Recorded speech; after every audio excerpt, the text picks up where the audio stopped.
Starting up.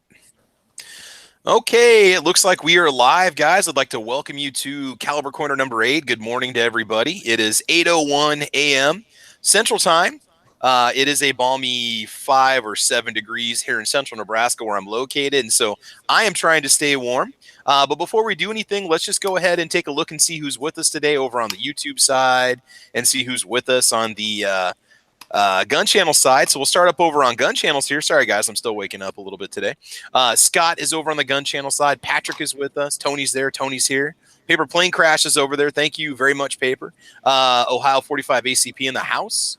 All right. And then over on the gun channel side, looks like we got a little Rich Wygon on over there. Rich is with us. Ben Farrell's rocking the house. Okay. E-Rock, what's going on? Zinger.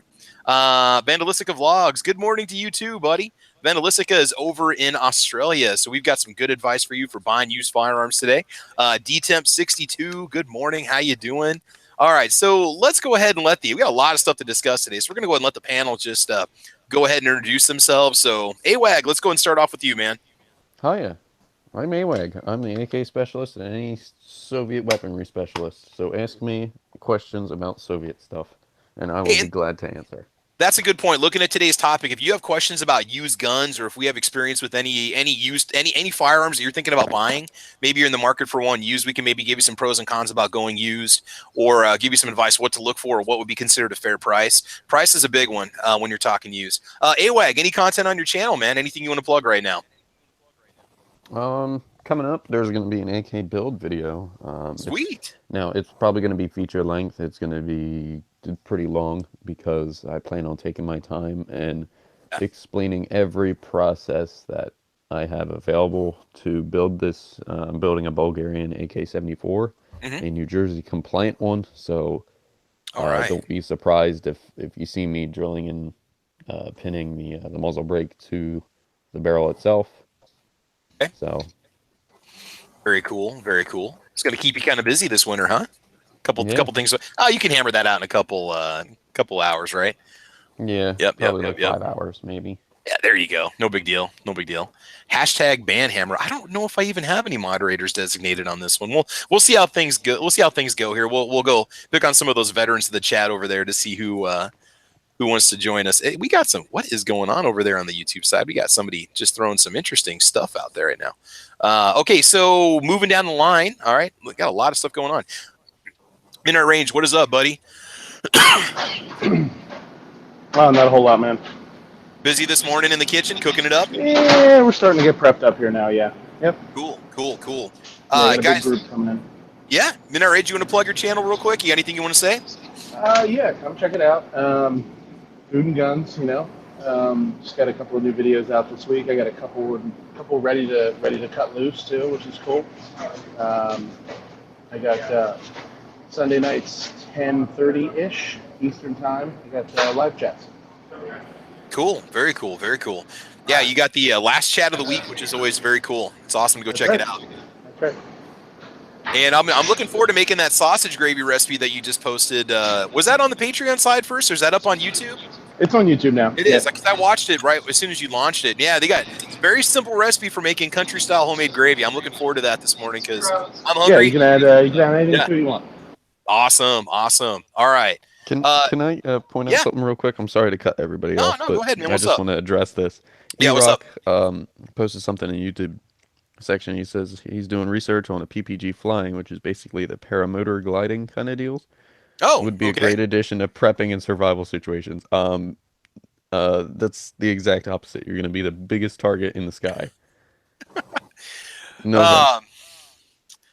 Yeah, and plus if you live in areas like Nebraska, Wyoming, Colorado, where there's wide open spaces, people are going to spot you from a mile away. I mean, you could be a potential target because you could be flying supplies that they want in kind of a bad situation, Yeah.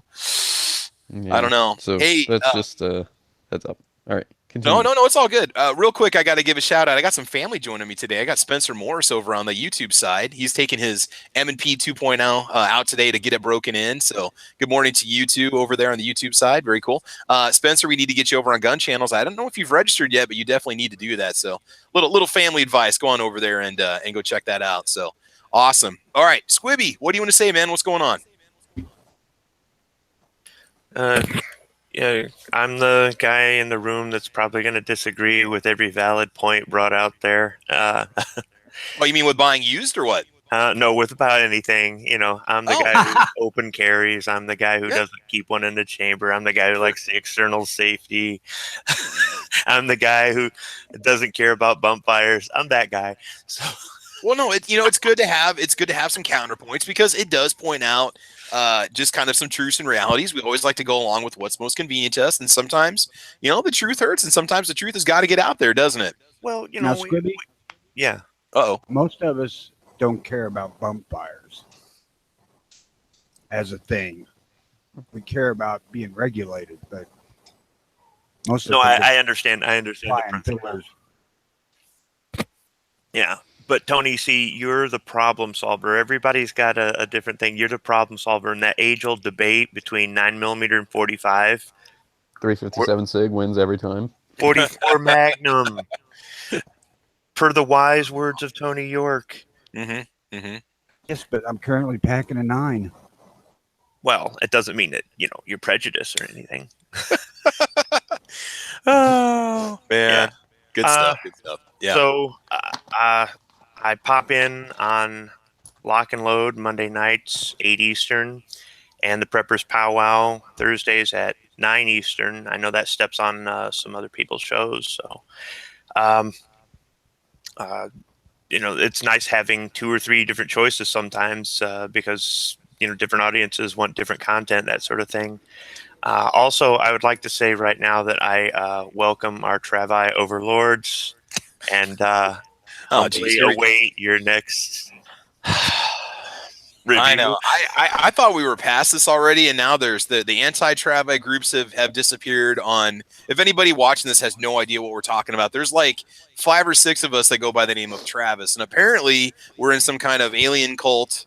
And so we've been kind of playing along with it that the Travi are invading YouTube and the Travi are invading gun channels, It's and almost so going to they're. turn into like a District 9 kind of deal. I'm waiting for people to like start showing up on my door asking me to like take them to the promised land or something. I mean, it's crazy. Like the stuff we had a discussion about this for a couple of hours about what the Travi want from the human populace, and I kind of role played the role of the Grand Commander of the Travi.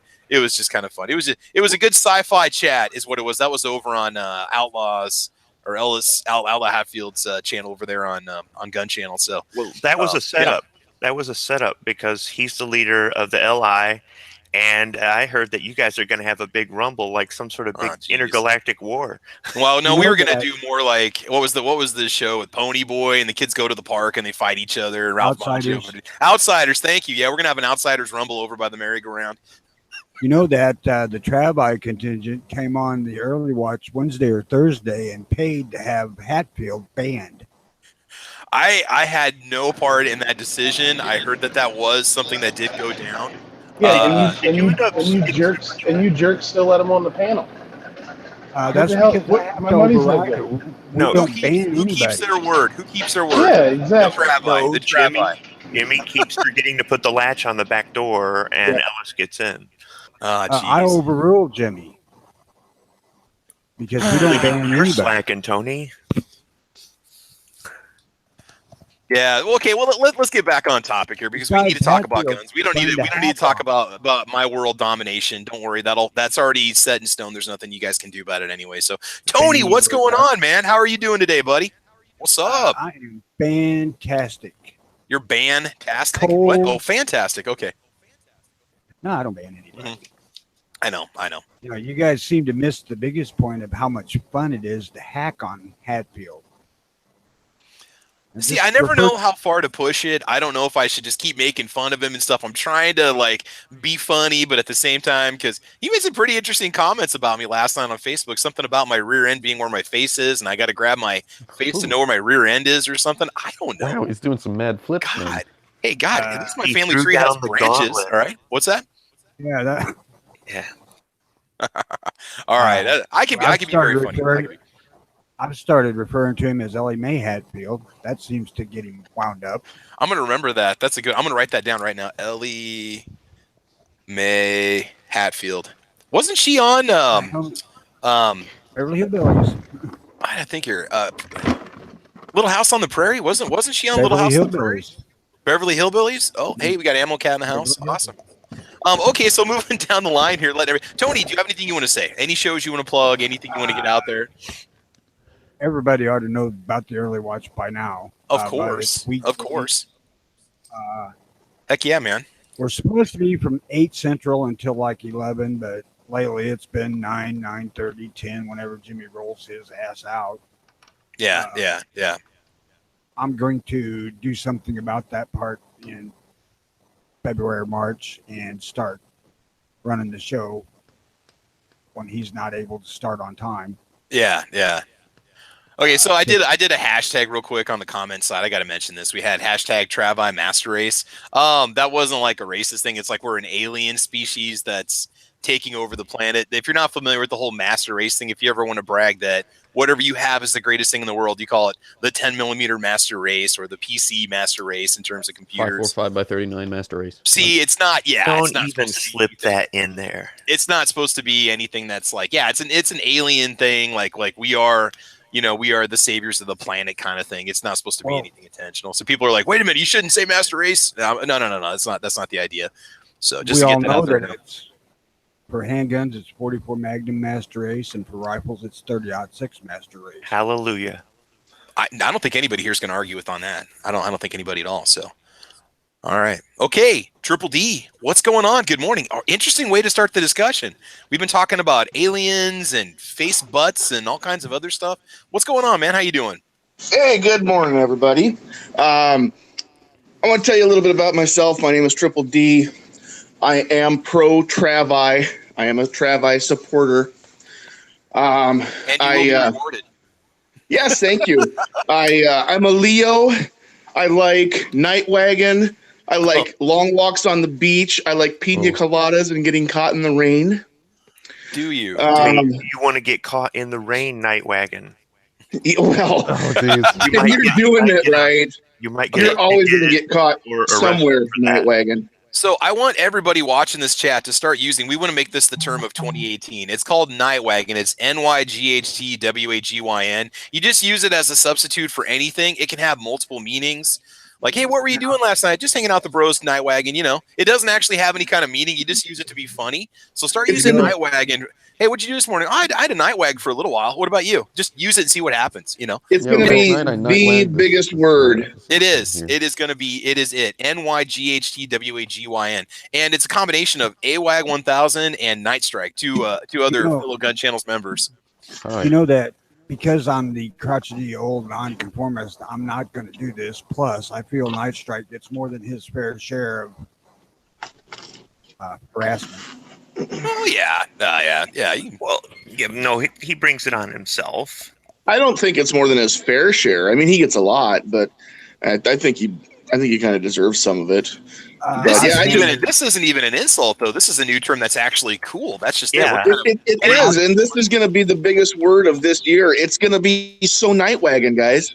Oh man, that was perfect. Man, that's a good one. This actually stemmed from Night Strike wanting to start his own gun manufacturing facility. He wants to make his own 1911s and his own ARs. And AWAG can build AKs, and so we're thinking you should have it. We were calling like Night Strike Rifle Verks or something like that, trying to make it sound all European so we can charge more for the guns. And that was kind of where the whole Night Wagon thing came from. So no, it's not intended to give Night Strike a hard time.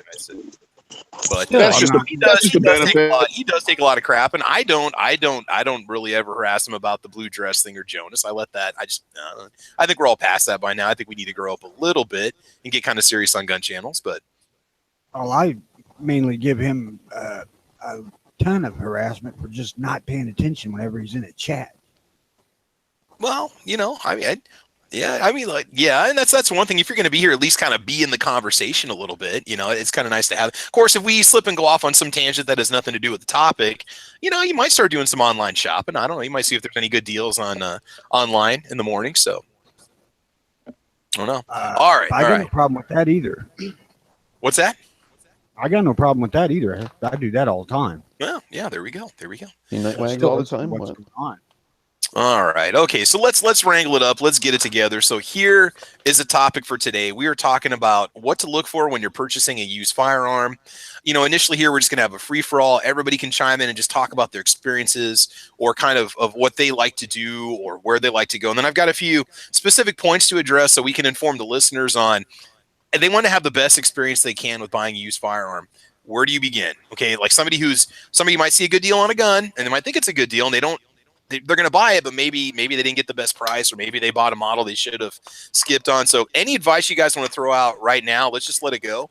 Go ahead. Let's Always, start with what you're looking for. Okay. I mean, when you're going to go buy a used gun, unless you're just happen to walk into a great deal, kind of define what you want, so that you're not overwhelmed by selection of all the stuff. Mhm. If you're wanting a hunting gun or, a home defense weapon, you need to set your parameters a little bit before you go. So Okay. you're not overwhelmed. Like my gun shop has thousands of guns, and it's difficult for me to walk through there and not get excited. Yeah. I believe that. So you want to start with a basic idea of what you want. Okay, so where do you go from there, Tony? Before you even go in the shop, looking around online, jotting down some ideas, looking some stuff up. Where do you go from there? You got the idea in your head. What's your next step? You can look at auction sites and whatnot, Mhm. grab a gun and all that, and realize that you're going to pay more money locally normally. Yeah. Because they have overhead they have to pay for. Yeah. So, like, you find a gun that's used and you're seeing it online for say $300, you can expect to pay $350 to $400 locally. But now look at that for a second. Think about this before you decide not to buy locally. I'm trying to make a push for the small time gun store in your town. You buy it online, you may or may not get free shipping. You might have a transfer fee as high as $35. You might have to pay state sales tax. So in the end, you may not save a whole lot. And you got a problem with that gun, you got to ship it back. Whereas if you buy it locally and have a problem, you can take it to your gun store person and they can help you get it shipped back, or maybe take a look at it or have their gunsmith look at it. So there's a lot of advantages. First of all, buying Well, locally used. We'll just get that out right now. when you're looking at used, you buy it online, it's yours. You Yep. don't get to handle the gun until you get it. Yep. To know if it's loose, to know the absolute condition, because bore condition, like on rifles, is Oh yeah. absolutely everything. Yep. Uh, and unless I was buying a gun that I had no intent of putting into use, I wouldn't buy online. But that's personal. I need to hold the gun before I buy it. You can use the online sites there as a reference to get a ballpark figure of Yeah. what it's going to cost. It may cost you more locally, but you still get a ballpark figure. Yeah, Yeah, you need you- to know a general dollar amount. Yeah, go ahead, Tony. If you got time, if you're not in an absolute hurry, watch what's happening with your local's inventory, which is how I started getting into these Remington semi-auto 30-06s, because they weren't moving. I walk in and he had one, I liked it, and the next time I came in, he had two, so I bought one. And then the next time I came in, he had two still sitting there because he had acquired another one, so I bought another one. And a gun like that, it's hardly ever shot because they're not fun. And it's not something you go to the range and play with, because the recoil is pretty substantial. And, it's not plinking cost for ammo unless you make your own. Yeah. So, don't get in a big hurry. There's nothing If it's wrong a, with finding that good deal in the gun store, and there's something real cheap. It's like, man, that's an awesome deal. I'm just going to go ahead and get it.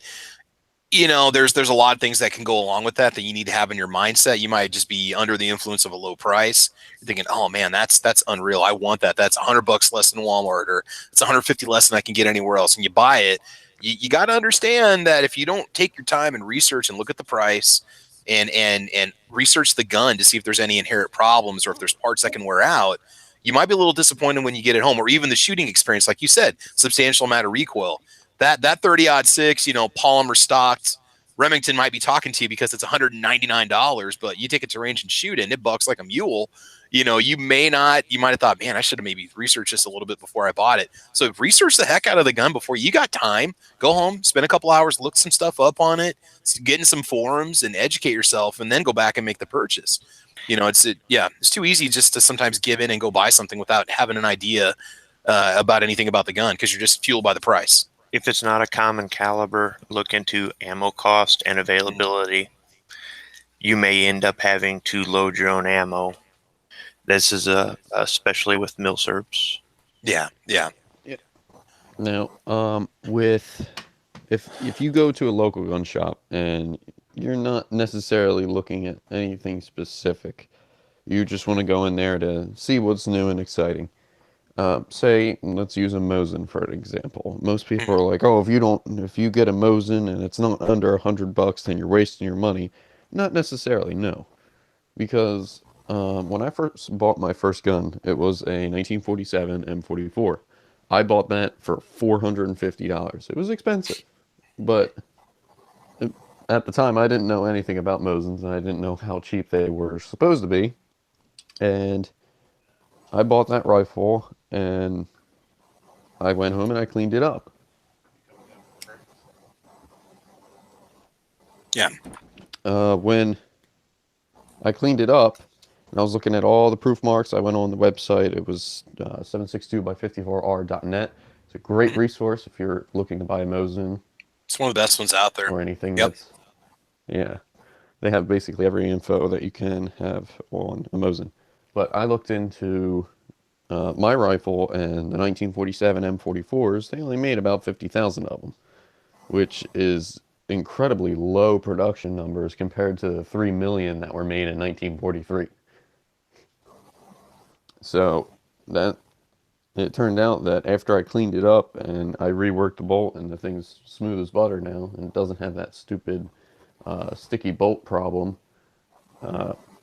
I took it to a local gun shop and they're like, "Where did you get this? This thing is flawless for a Mosin." And I ended up getting an appraisal for $600 because the import ban had driven the prices up because Obama, thanks Obama.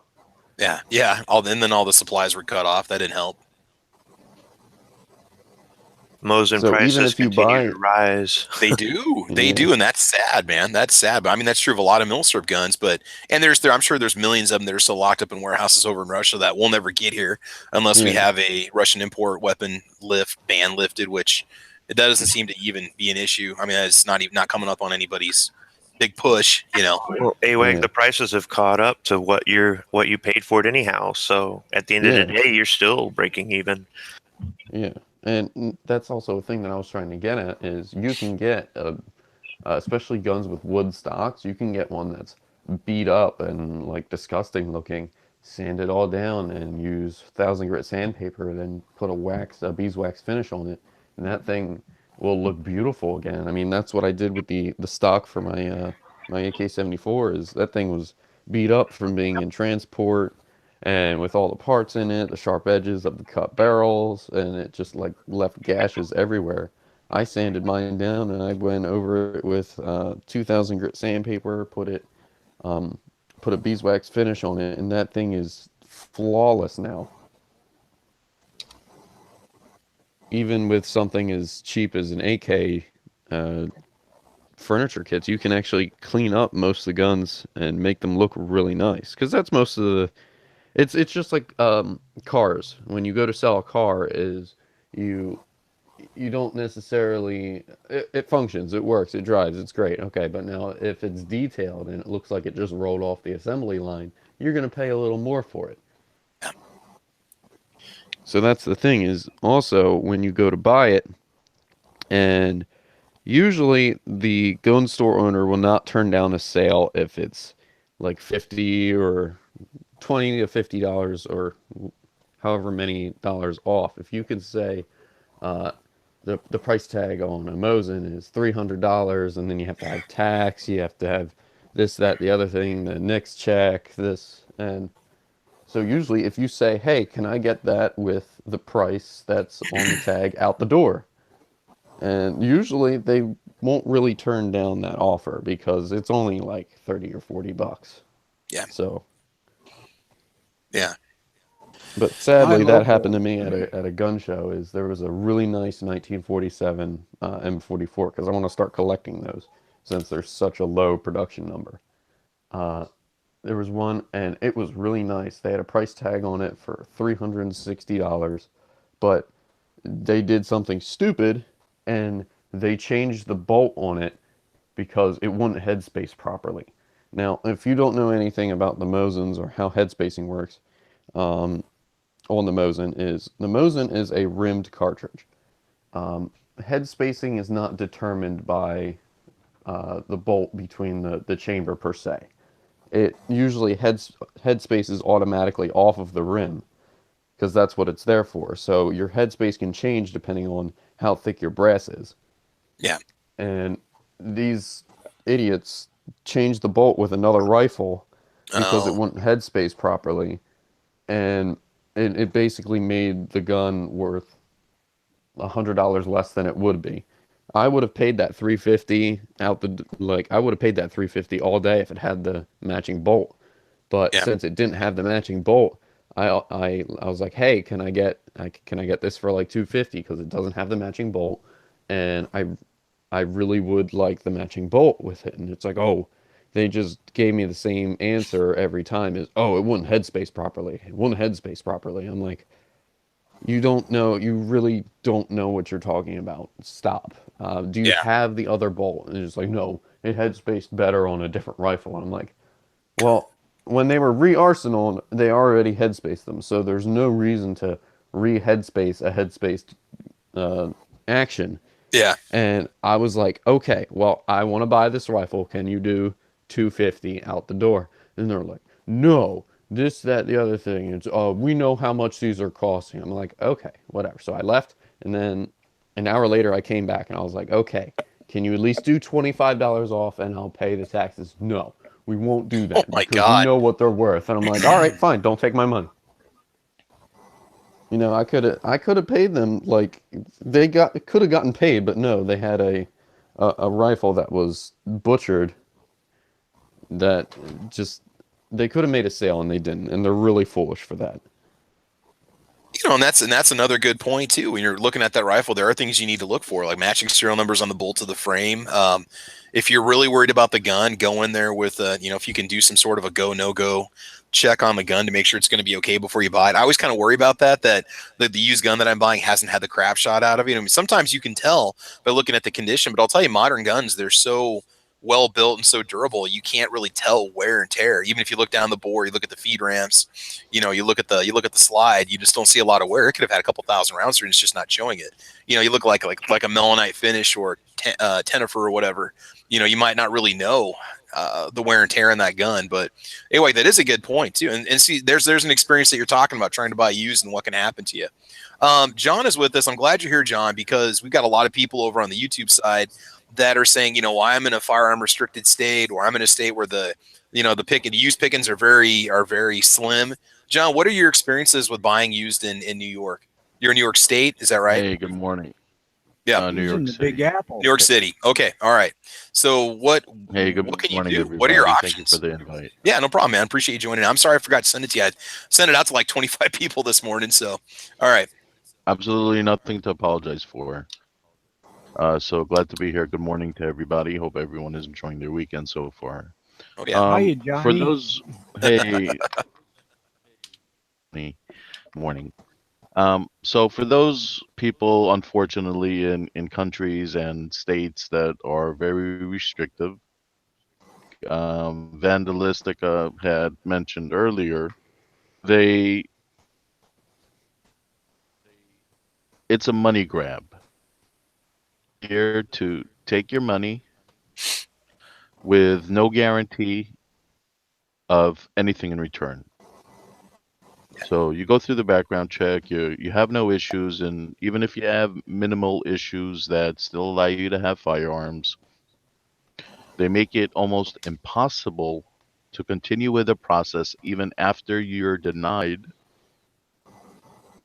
plea, since they are restricted that in such a way that you will get denied, get a lawyer to appeal the decision.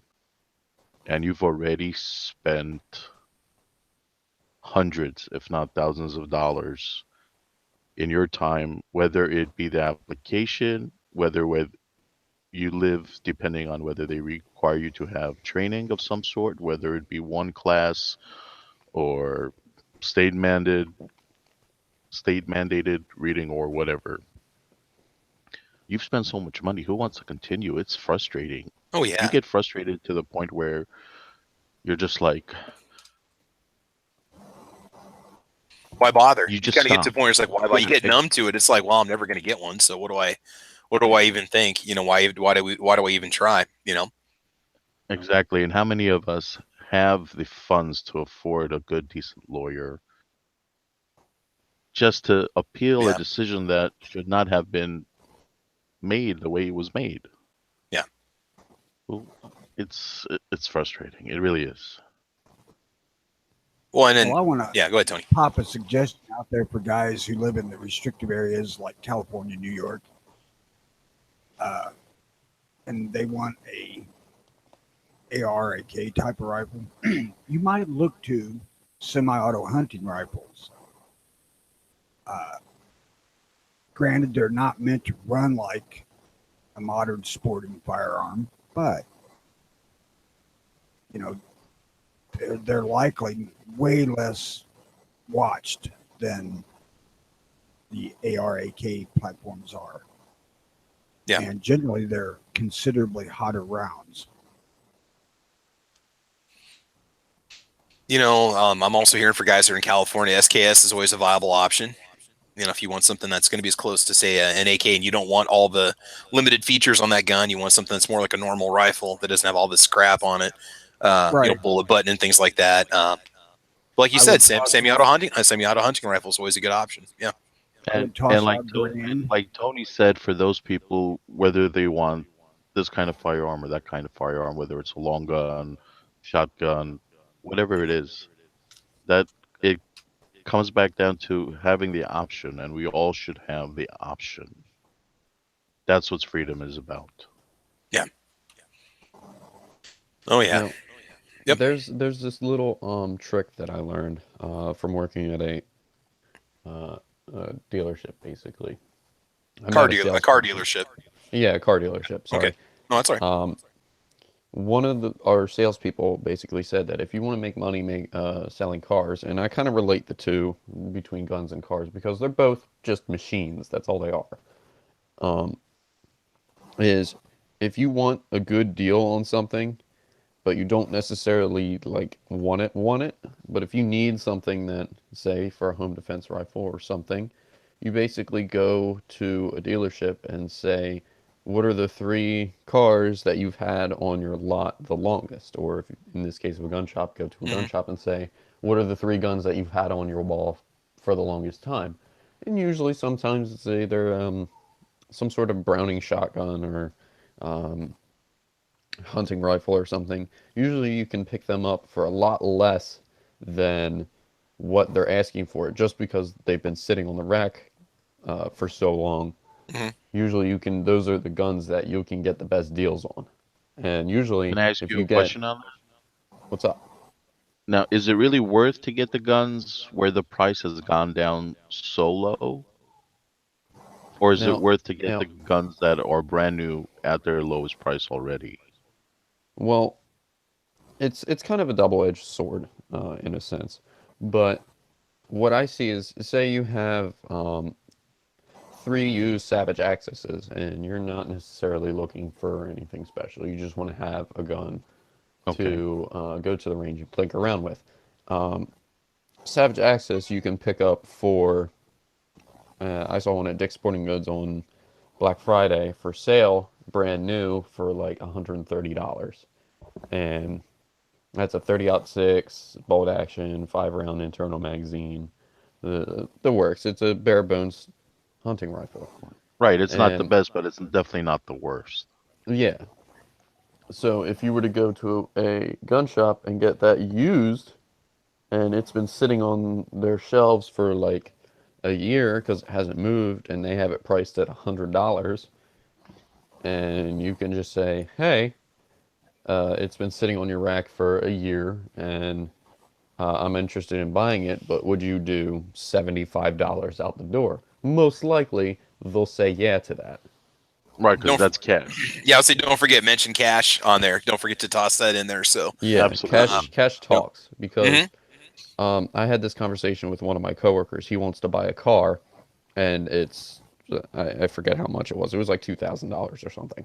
Mhm. And he's like, "Oh yeah, I have the money on the card, but they won't take me seriously because this, that, the other thing." I'm like, "No, if you go in there with a stack of cash and you just say, 'Hey, I want that car,' they're gonna say, 'Okay, he has the cash. Let's sell him a car.'" Yeah.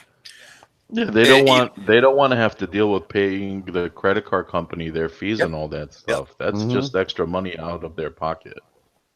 Plus, Exactly. don't forget in December, you've also got all these businesses, they have to pay, some sort of an inventory tax or insurance appraisal tax. I mean, there's costs. Everything in the store has to be accounted for, and that can have a value that could affect their income tax that they have to pay as business owners. And a lot of times they want to move it they want to move it before January 1st because they don't have to pay the sales tax on it. Once it's out the door, they got the money, they made their cut on it, and they don't. It's not sitting around as inventory that they have to pay on, like car lots. I think car lots have to do that if I'm not mistaken.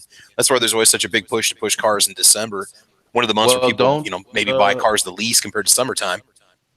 isn't that standard that whatever they have in inventory they're writing off anyway? I'm not Yeah, sure. pretty much. Yeah, but yeah, cash is a big negotiation item. A big. That's definitely something to consider taking with you.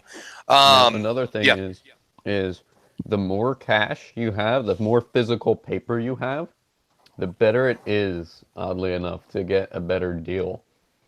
Because if you go, say, it's a subconscious mental thing almost. If you go in to buy that $75 um, $75 Savage Access, and you only have a $100 bill, and he basically sees that, then he has a mental note that's subconscious that's like, hey, this is just one thing. I can probably get him to come up or something. Now, if he yeah, sees that's you true.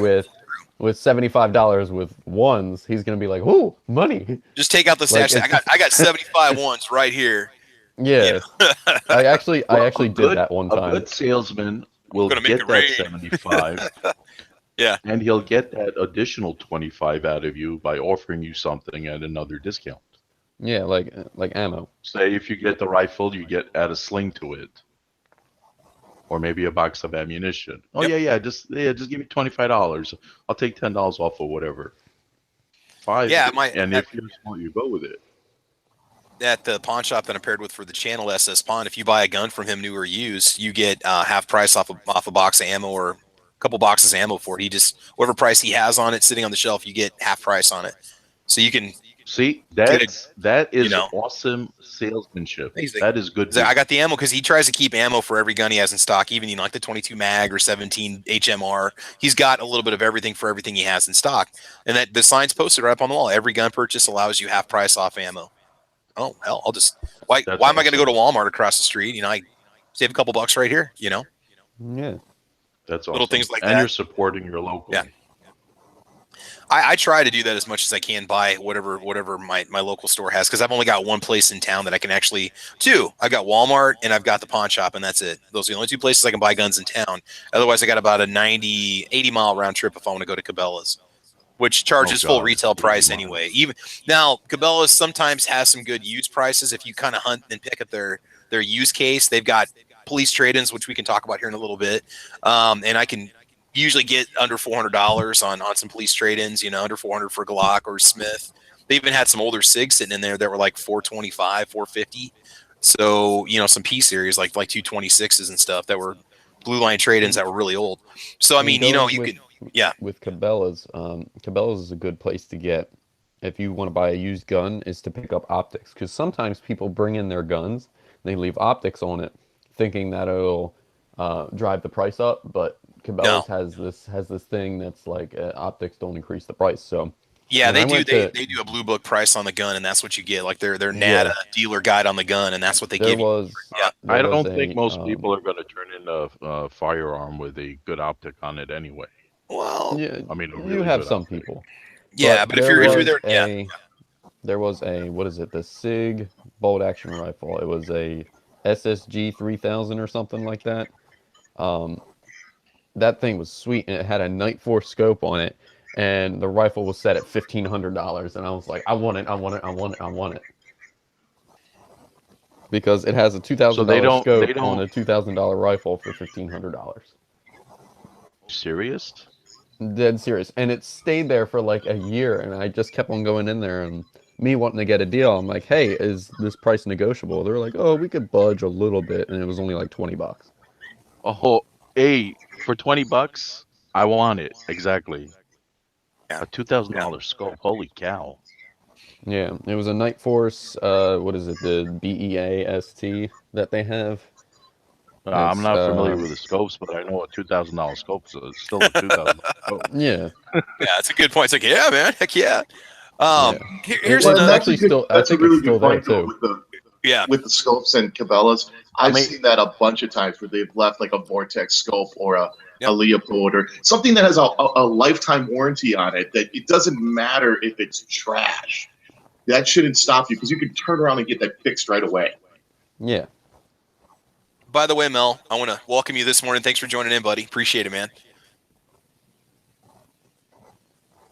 All right. Well, for once, I'm actually up. So Hey, there you go. That's awesome. Now, I want to talk about the warranty real quick. Here's another thing to consider. When you go buy that gun, you're generally buying it as is, no warranty. If it jams at the range, it's up to you to figure out what the problem is. I've personally never been burned on a used gun before, but here's the deal. If you're looking for a gun, know what the manufacturer warranty is.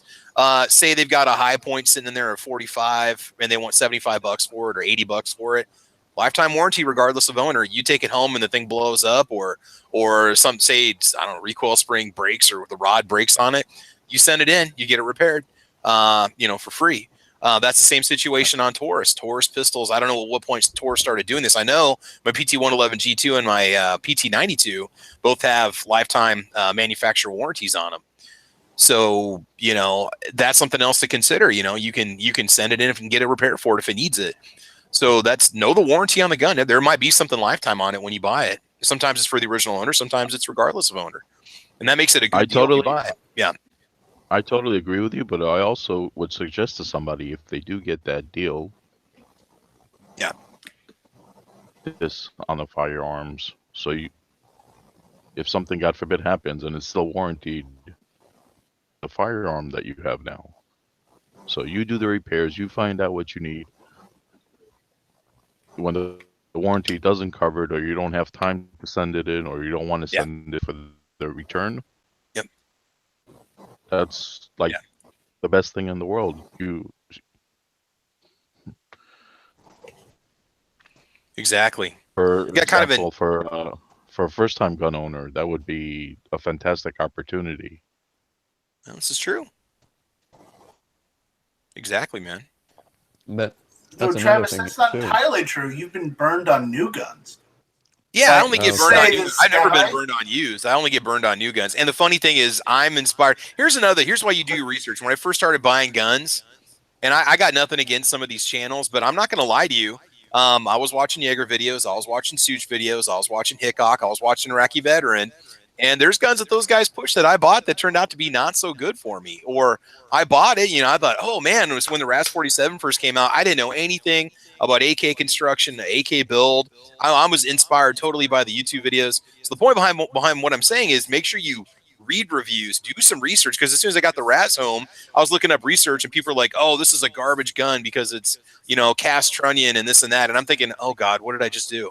Why did I buy this? Well, And then don't forget, Iraq veteran gets his stuff. He gets his stuff. He's not paying for it. I know, and you know, and hey, and he's getting paid $4,000 per review. Again, I'm not ripping on Such, but I watch a Jimenez J9 video on Such's channel. I watch I a remember Sky that. CPX2 video on his channel. I watched one on Eric's video. He took his Sky and threw out of the second story of his house. This gun shoots great. And I'm like, I'm going to go buy one. And I buy it. And 1,000 rounds later, it turns into a 17 video playlist. You know, it's a freaking season on the saga of the CPX2. And I'm like, man, I got jacked on this. This thing is junk. And you start reading reviews, broken trigger, broken guide rod, extractor worn out at 1,000 rounds. And after that, I quit using, I mean, I know it's stupid to say, well, but it's such a powerful media. Somebody who's going to look for a gun, they're going to search and do a Google search, and they're going to see 100 YouTube videos for it pop up. What's going to pop up first? Iraqi veteran, Hickok, Such. Okay, so you need to read reviews. You need to research the gun. You need to go into some of the forums and see what people say about it, so you don't have to deal with the crap that I, and I spent countless rounds trying to diagnose what the problem was with that pistol. Hell, I could have bought another one for that price, Then there were the bolt hold open mags you got for the AMD that didn't work either. That's accessories, buying accessories. Now that has nothing to do with use, but with my AMD, I bought those Croatian mags, and as soon as I bought them on an impulse on my phone, they were $8 a pop. It was a Black Friday special. I ordered like 2. And I get them home, and lo and behold, they won't fit in my mag, and no amount of dremeling or whatever fitting would make the thing work with my gun. So thank God, Night Strike here swapped for me. I told him the situation. He said send them to me. You know. And here's the funny thing: without looking at them, I pulled the one that he had dremeled on and done videos on dremeling it out, and just shoved it in my AK. Lo and behold, it works. Okay, and then I go read reviews on the mags, and I also watched the AK-47 Operators Union video. He had a problem with those same mags in a VEP or in an Arsenal. So I should have taken 5 minutes and done some research, and I got burned. So when you go to buy the used gun, have a heads up on what people have to say about it. Watch it, and if you're going to watch gun videos, maybe watch some of the smaller channels. Watch some of the newest listed videos on old guns, because it's probably not going to be the big boys that are showing off the 25-year-old semi-automatic, Remington 30-06 hunting rifle. You're going to see it on little guys that are just taking it out, showing it off, talking about it, cleaning videos. So, we just don't want anybody to get to lose money or get taken in a situation like that, Beware. Well, I just want to say one thing. Yeah. I'm sorry, Tony. No problem. Tony, Beware of the guy. Yeah. Beware of the guy who has just acquired said gun and is in love with it. Yeah. Yeah, I put 50 rounds through it. It's the best handgun I've ever had. I mean, I'll sit here and watch some high round test videos, like high round count videos, 1,000, 2,000. I like what Patrick's doing over at the firearm rack. He's running multiple thousands of rounds through guns and showing the wear and tear on it and talking about stuff that's happening to them. CZP-10C, that was one that started having problems after 1,000 rounds. That blew my mind. I wanted to buy one of those. Watch somebody that's got some, and get into the forums and see somebody, read about somebody communicate with somebody that's had one for a while. Go to gunchannels.com and just go to the general chat and say, hey, does anybody have an LEO trade-in Smith & Wesson M&P? What can you tell me? Yeah. There's going to be guys that have had one for 5 years, 10 years, Hey, Travis, I'm screen sharing real quick. Yeah, man. Nice. I already paid for it. It's gone. It's happening the 31st. Dude. Oh, your concealed carry? Yeah. Nice. Hey, congratulations, man. Yeah, no, Smeggy's coming down there to push him into the class. Don't let him fool you. No. If you guys don't know what we're talking about here, we did a super chat impromptu live podcast to raise funds for Night Strike so he could get his concealed carry permit. So not only did we raise the funds for that, but you also got yourself a holster, correct? Yeah, Garage Guns had a holster made for me. Nice. So now you're ready to go. You just got to get yourself and save up, get yourself a good concealed carry belt. Maybe talk to, was it Nathan over at Sheepdog Leather? He's not doing stuff anymore. His website's still up. His website's still up, but it's in vacation mode. Oh, okay. Well, anyway, look for a good get a good carry belt. That's the next step. Well, so I mean, yeah. John sent me a couple belts, so I'm good there. Cool. One of them is one of those 511 tactical belts. Oh, Tacticool. All right. Yeah, Well, tell you we're what, all while we're glad on- that you decided to stop night wagging and get off the pot and go take the class. No, no, There no. you go. I I just started want to night remind wagon and everybody. took the class. Okay. I just want to remind everybody, if you want a review on a Sky or a J22, Travis P11 is your man. So go ahead and check out those videos. Hey, Travis. Yeah. While we're on the topic of belts, I just want to interject. I am completely in love with my. I've got one of each Alien Gear and Bigfoot in the same belt. Yeah. After I bought my Alien Gear belt, I went back a week later, get one in a different color, and Alien Gear stopped selling under their own brand, but they're all made in the same place. And now it's just Bigfoot is the only brand that they're selling them under. But Okay. this thing is 14 Oh, ounce can I? bridle leather, double layer with a steel insert down it. And being a guy over 300 pounds, I have not been able to deform this belt after a solid 2 months now wearing it. Yeah. So Yeah. I've got black, I've got I brown. don't know what those alien gear belts are, but I just want to make a recommendation, if that's okay. The belts that have the release on the buckle, those are actually really good, but just make sure you get the brand name one. If you have the money for the belt and you want a good belt with that release where it clicks every time you close it and you can cut it to resize it, get the brand name one. Don't get the cheap ones. Oh, is that the one with the The little belt track will in it? not. Yeah, the track line belts. I'll I tell don't you know if what. that's the name or if there's more than one cheap ones because the track will release after some time and it will not hold. Make sure you get the brand If name you're stuff. if you're poor, you can go to Walmart for about $20 and buy a heavy leather Dickies belt. Absolutely. That will suffice, and it will hold up just fine. I've been using one for a couple of years now. It's fine. Sure. I Just just make I just sure you wanted to get leather. throw mine in there. I'm thinking it's probably going to be one of my first videos. If I start making videos, it's probably going to be about a 6 month review on those belts, just to show how they haven't deformed at all. It's pretty cool, and it looks good enough. You can wear it for dress, and it's not so fancy that you can't just wear it just because it's Tuesday. So they're a pretty good all around deal. They're a little pricey. They cost about $60 if you don't find them on sale. So your $20 belt is definitely going to fit the budget better. But if you're looking for a good one that'll hold a lot of weight, man, that's a good way to go. I've loved mine. I haven't worn a different belt in the last 2 months since I got this. I agree with Tony 100% that those belts are good quality for the money. But I also was able to get a good price on the 511 belts that I bought a couple of years ago because they were changing the model. So I just waited and I got a $65 belt for $30.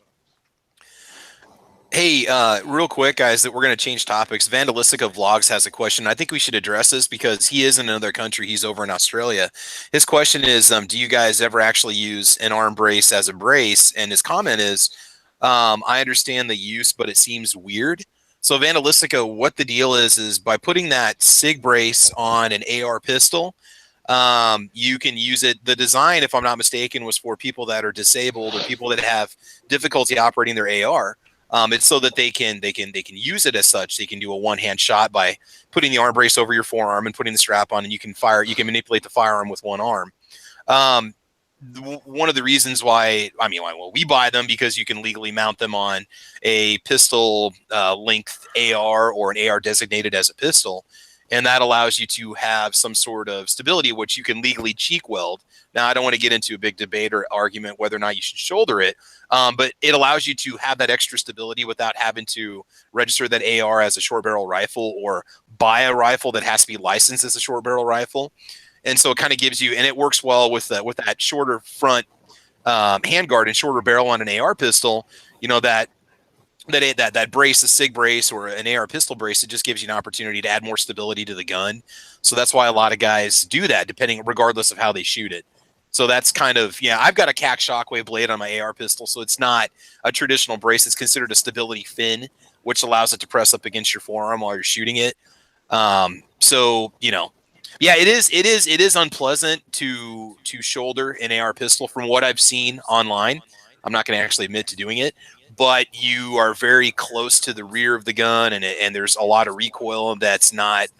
You got a hard piece of plastic up against you and stuff, and from what I've seen, it's a very unpleasant experience. So The brace is a soft rubber or it's a harder rubber? they usually are or like they're like a harder rubber from. I don't have a SIG brace, so I'm really not sure. Yeah, I have the SOB. They're kind of a flexible hard rubber. Yeah. My understanding is they're fairly rigid and they don't have a rubber butt pad on them to discourage people from shouldering them.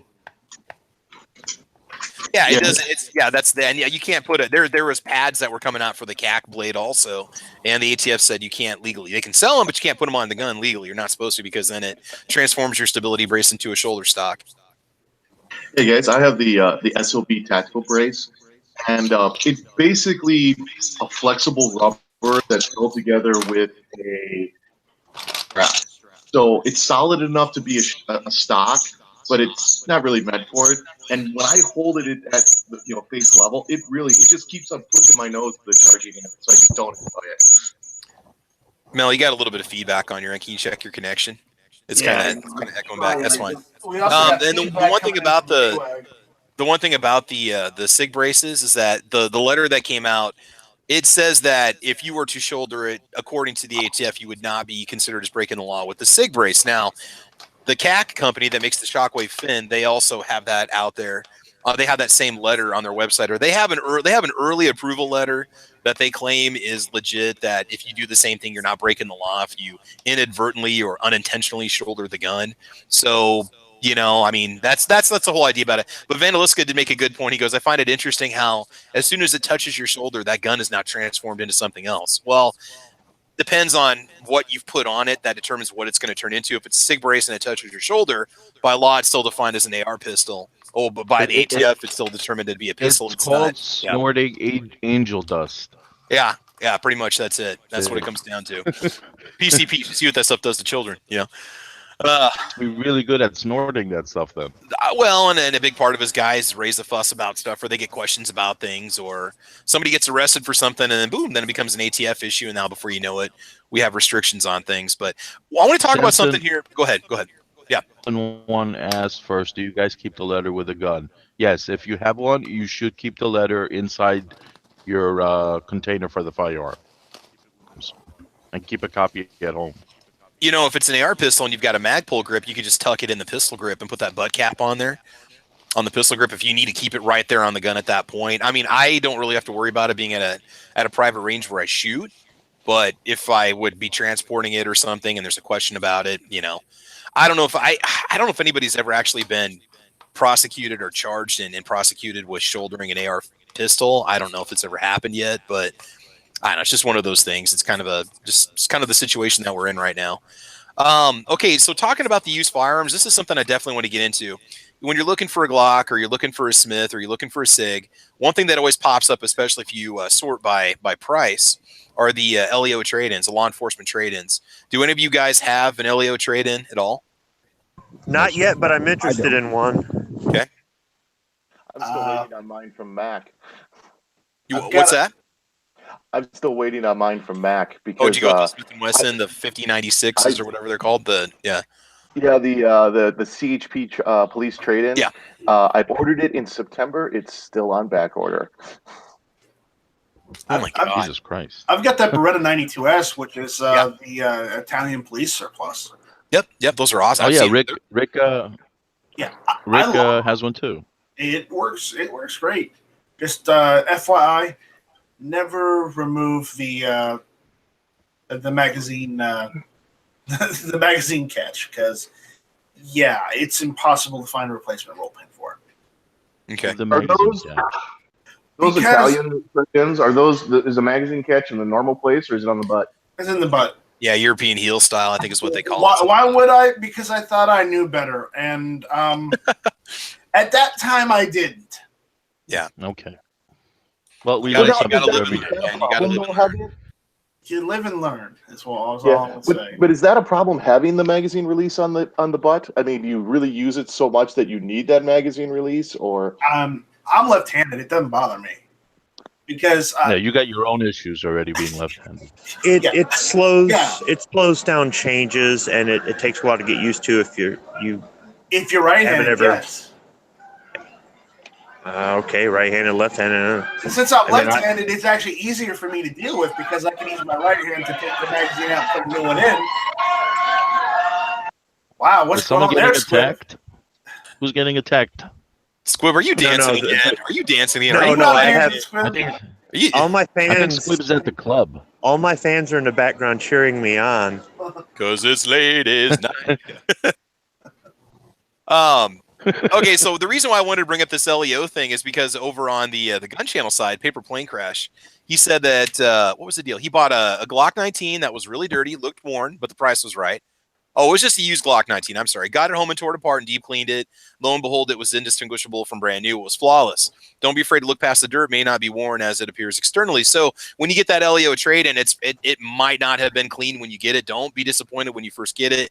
Do a good clean on it, and you might realize you got yourself a really good deal. I think I've seen the LEO 40 Smith Glocks going for $400, sometimes $349, $379. Expect the night sights to maybe not be functional because a lot of those LEO guns have night sights on them. And when they get upwards of around 10 years old, the tritium on them is maybe faded or almost gone. But I mean, I've seen some really good deals on like the SIGs, like the SP 2008s and the SP 2022s. Classic Firearms. Classic Firearms recently had a video on that too, on one of those. Yeah, I don't know they if got they were Romanian or something. No, it was for the Leo. It was Smith and Wesson trade-ins. The Smith and Wessons, yes. They were like they had like a Connecticut police department trade-in and a Kentucky trade-in or something that had the little insignias on them, and some of them looked like they were brand new. Were they $400? Exactly. Were they selling them for $400? Yeah, I think they were in the $400 range. The having the stamp on there or something that shows that it's an ex-department gun is a must for me. Otherwise, how you can say it was Leo, but how do what's the difference between that and a plain old used gun? Yeah, those look like they were brand new, or the department got them, trained with them for a couple of weeks, and then said, "Okay, we don't want them anymore." That's how good they look. Yeah, that was a really good purchase by Classic. And remember, even if you get that LEO trade-in and it looks like it's been shot a lot, you can get a recoil spring or a guide rod. You can get yourself a new barrel. All the parts are going to be basically replaceable. So if you got to put a little money in it, you're still going to save money on the end. I mean, I'm looking over at Classic right now, and they've got an M&P 45 with night sights for $349, one mag. Oh, that's very right. good condition. They've got a FEG AP7 32 ACP police turn-in, good surplus condition, $219. This one interests me a lot. Is this a good deal? Glock 35 Gen 3 law enforcement trade-in, 40 Smith & Wesson compensated. Seems a little high. $500, used, very good condition. Yeah, that's a little high. Yeah, we were looking at that last night on Edge's show, and I said, if you're going to get me into one of those things, you're going to have to bring the price down. Yeah. But the point is, if you're looking at those XLU guns. Yeah. I would not recommend those for 500. No, I'm not a Glock, but HBS said he's looking at, he may move out of Hawaii, and I told him, HBS, if you move out of Hawaii to somewhere else, I will buy a Glock. I don't think HVS has enough money to transport all those meals and those packages he has. He's gonna have to get a boat or something. He's gonna have to get a bulk. Just put everything in a crate and ship the house, right? Mountain house. He's got like 10,000 pounds. Yeah, exactly. Just live on it for a couple of years so you don't have to pay for food at all, and do a long-term test of the Mountain House diet and see what happens to you. Eat like 6 Mountain House meals a day to get rid of them before you move. I hear they're good. I've got a bunch of the buckets. I haven't actually tried them yet, but I hear they're decent. Yeah. You haven't tried them yet. You got them. Yep. So like I said, the LEO trade-ins are always a good option, something to look for when you're going to go used. Okay, so let's talk. If people are out looking for guns, Tony, you're kind of the wheel gun guy here. If you're out looking for a used revolver, what should you look for in terms of the condition of the firearm? Internally, externally, what is absolutely crucial so you can save yourself a couple $100 in gunsmith repairs? What do you think? Basically, just looking at the thing, shake it and see if it rattles. Cylinder play is going to be the big thing you're looking for, but a little bit is normal. Okay. And like Ruger's, Timing too. you just cock the hammer and see that the gun works. I mean, there's not much with timing. That's blown way out of proportion. If the freaking cylinder lock's there, timing won't be too bad.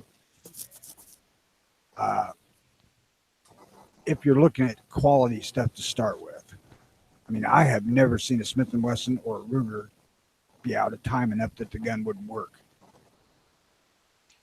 Yeah, I mean, I'm going to be honest. Go ahead. I've heard about it on Tauruses, but I've never Yeah. seen it. I've seen a couple videos where the bigger bore Tauruses, 44 mag on up. I've seen a few videos where they've had problems. And those could have been early production models. I don't ever really hear about any problems on the smaller Tauruses, though, like the smaller 38 specials or the 357s. Your more compact models. I don't ever seem to hear anything about those. No, you just got to cock and release the hammer the number of times it's got chambers. If it's shot and 6 times, make sure that it spins and locks up like it's supposed to. Yeah. Maybe check the bore. Just make sure it's not pitted or rusted. I mean, I've really hardly ever seen that on a modern firearm. I've seen it on some Milsurp guns, but always make sure you check the bore. But everything can be cleaned up nice in the end, and you might get yourself a really good deal when it's all said and done. So, yeah. High-powered handgun revolver, you want to look for frame cut. Look for what again? Frame cutting, flame cutting on the frame. Okay. Yeah, that's a big thing. Okay, what is that? Let's let the audience know. What is it? Well, the cylinder gap at the front of the cylinder lets the gases out there a little bit, and they tend to cut the top of the frame or the bottom of the frame right above the cylinder. Okay. I haven't shot mine enough to see it, so I don't know. I've not ever seen it in a gun either. But guys who shoot a lot, if that gun's had thousands upon thousands of rounds put through it, it could be. Yeah. Let's see. Anything else revolver wise, Tony, that you can think of? Is that pretty much the main concern that you need to look for? Well, there's not a super lot that you can look for.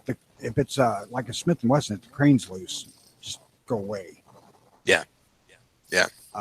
If that thing don't lock tight, just pass that one by. Yeah.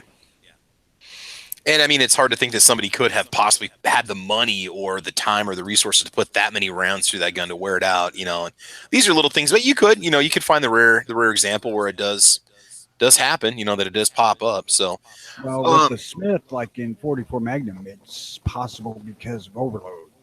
Yeah. Yeah. Oh yeah, that's true. That's true. I never thought about that. Especially if somebody does their own or they're running some heavy ammo through it. Didn't we have a gun channels member who had an issue with the Smith and Wesson? What was it, 640? Well, I don't know. If anybody here watching, if you're that person, chime in and let us know. I haven't heard anything about it. They have some problems with the timing on it, or what?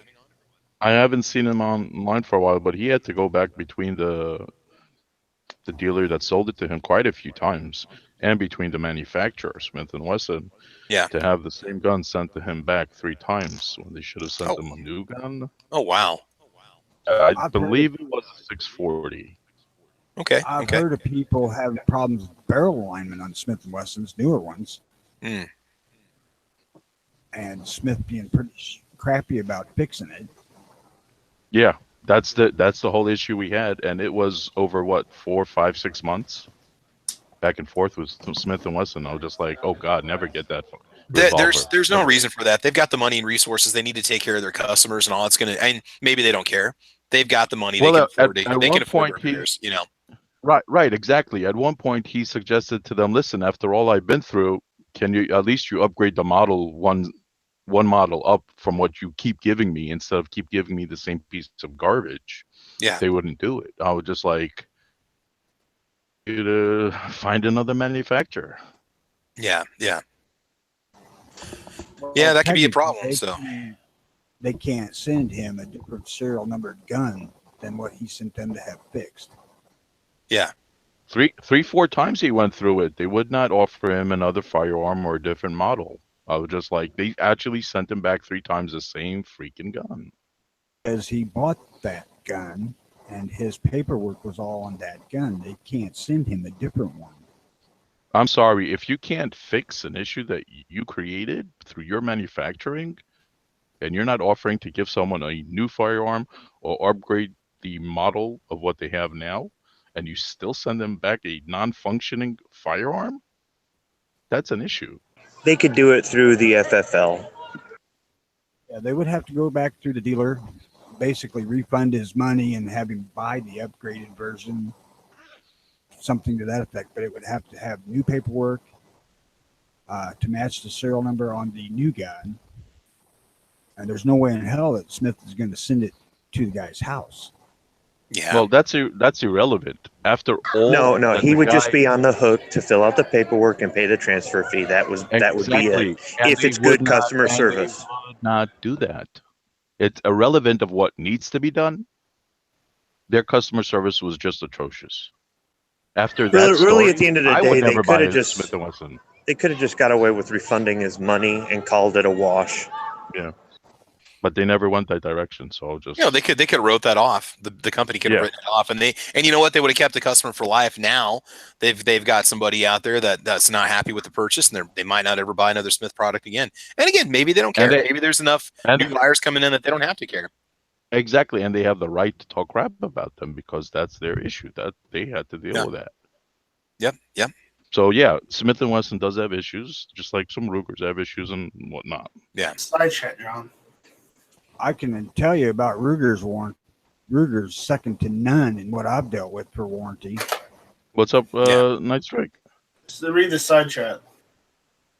I cracked a cylinder in my Super Blackhawk Hunter by overloading it.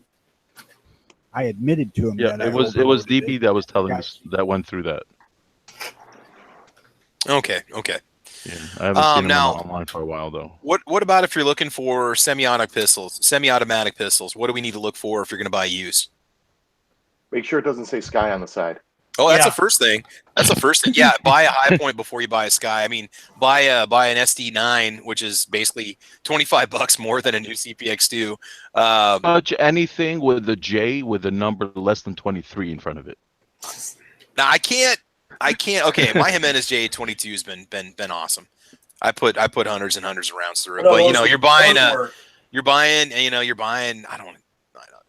kind of a Ring of Fire gun or whatever. But mine's fine. I mean, I did a little torture test on mine. I had one after frog lubing. I think I had one misfeed in 350 rounds, and I sat at the range and ran mag after mag after mag, see how far it would go before it had a problem.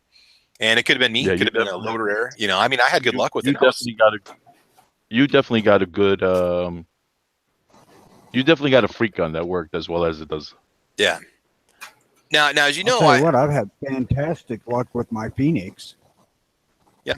JA22. Part of it too is you got to find the right ammo. That thing would not run Remington Golden Bullets if my life depended on it. But when I put the Federal match stuff in it, just the white and black box 22 LR, it ran just fine. CCI runs fine through it also.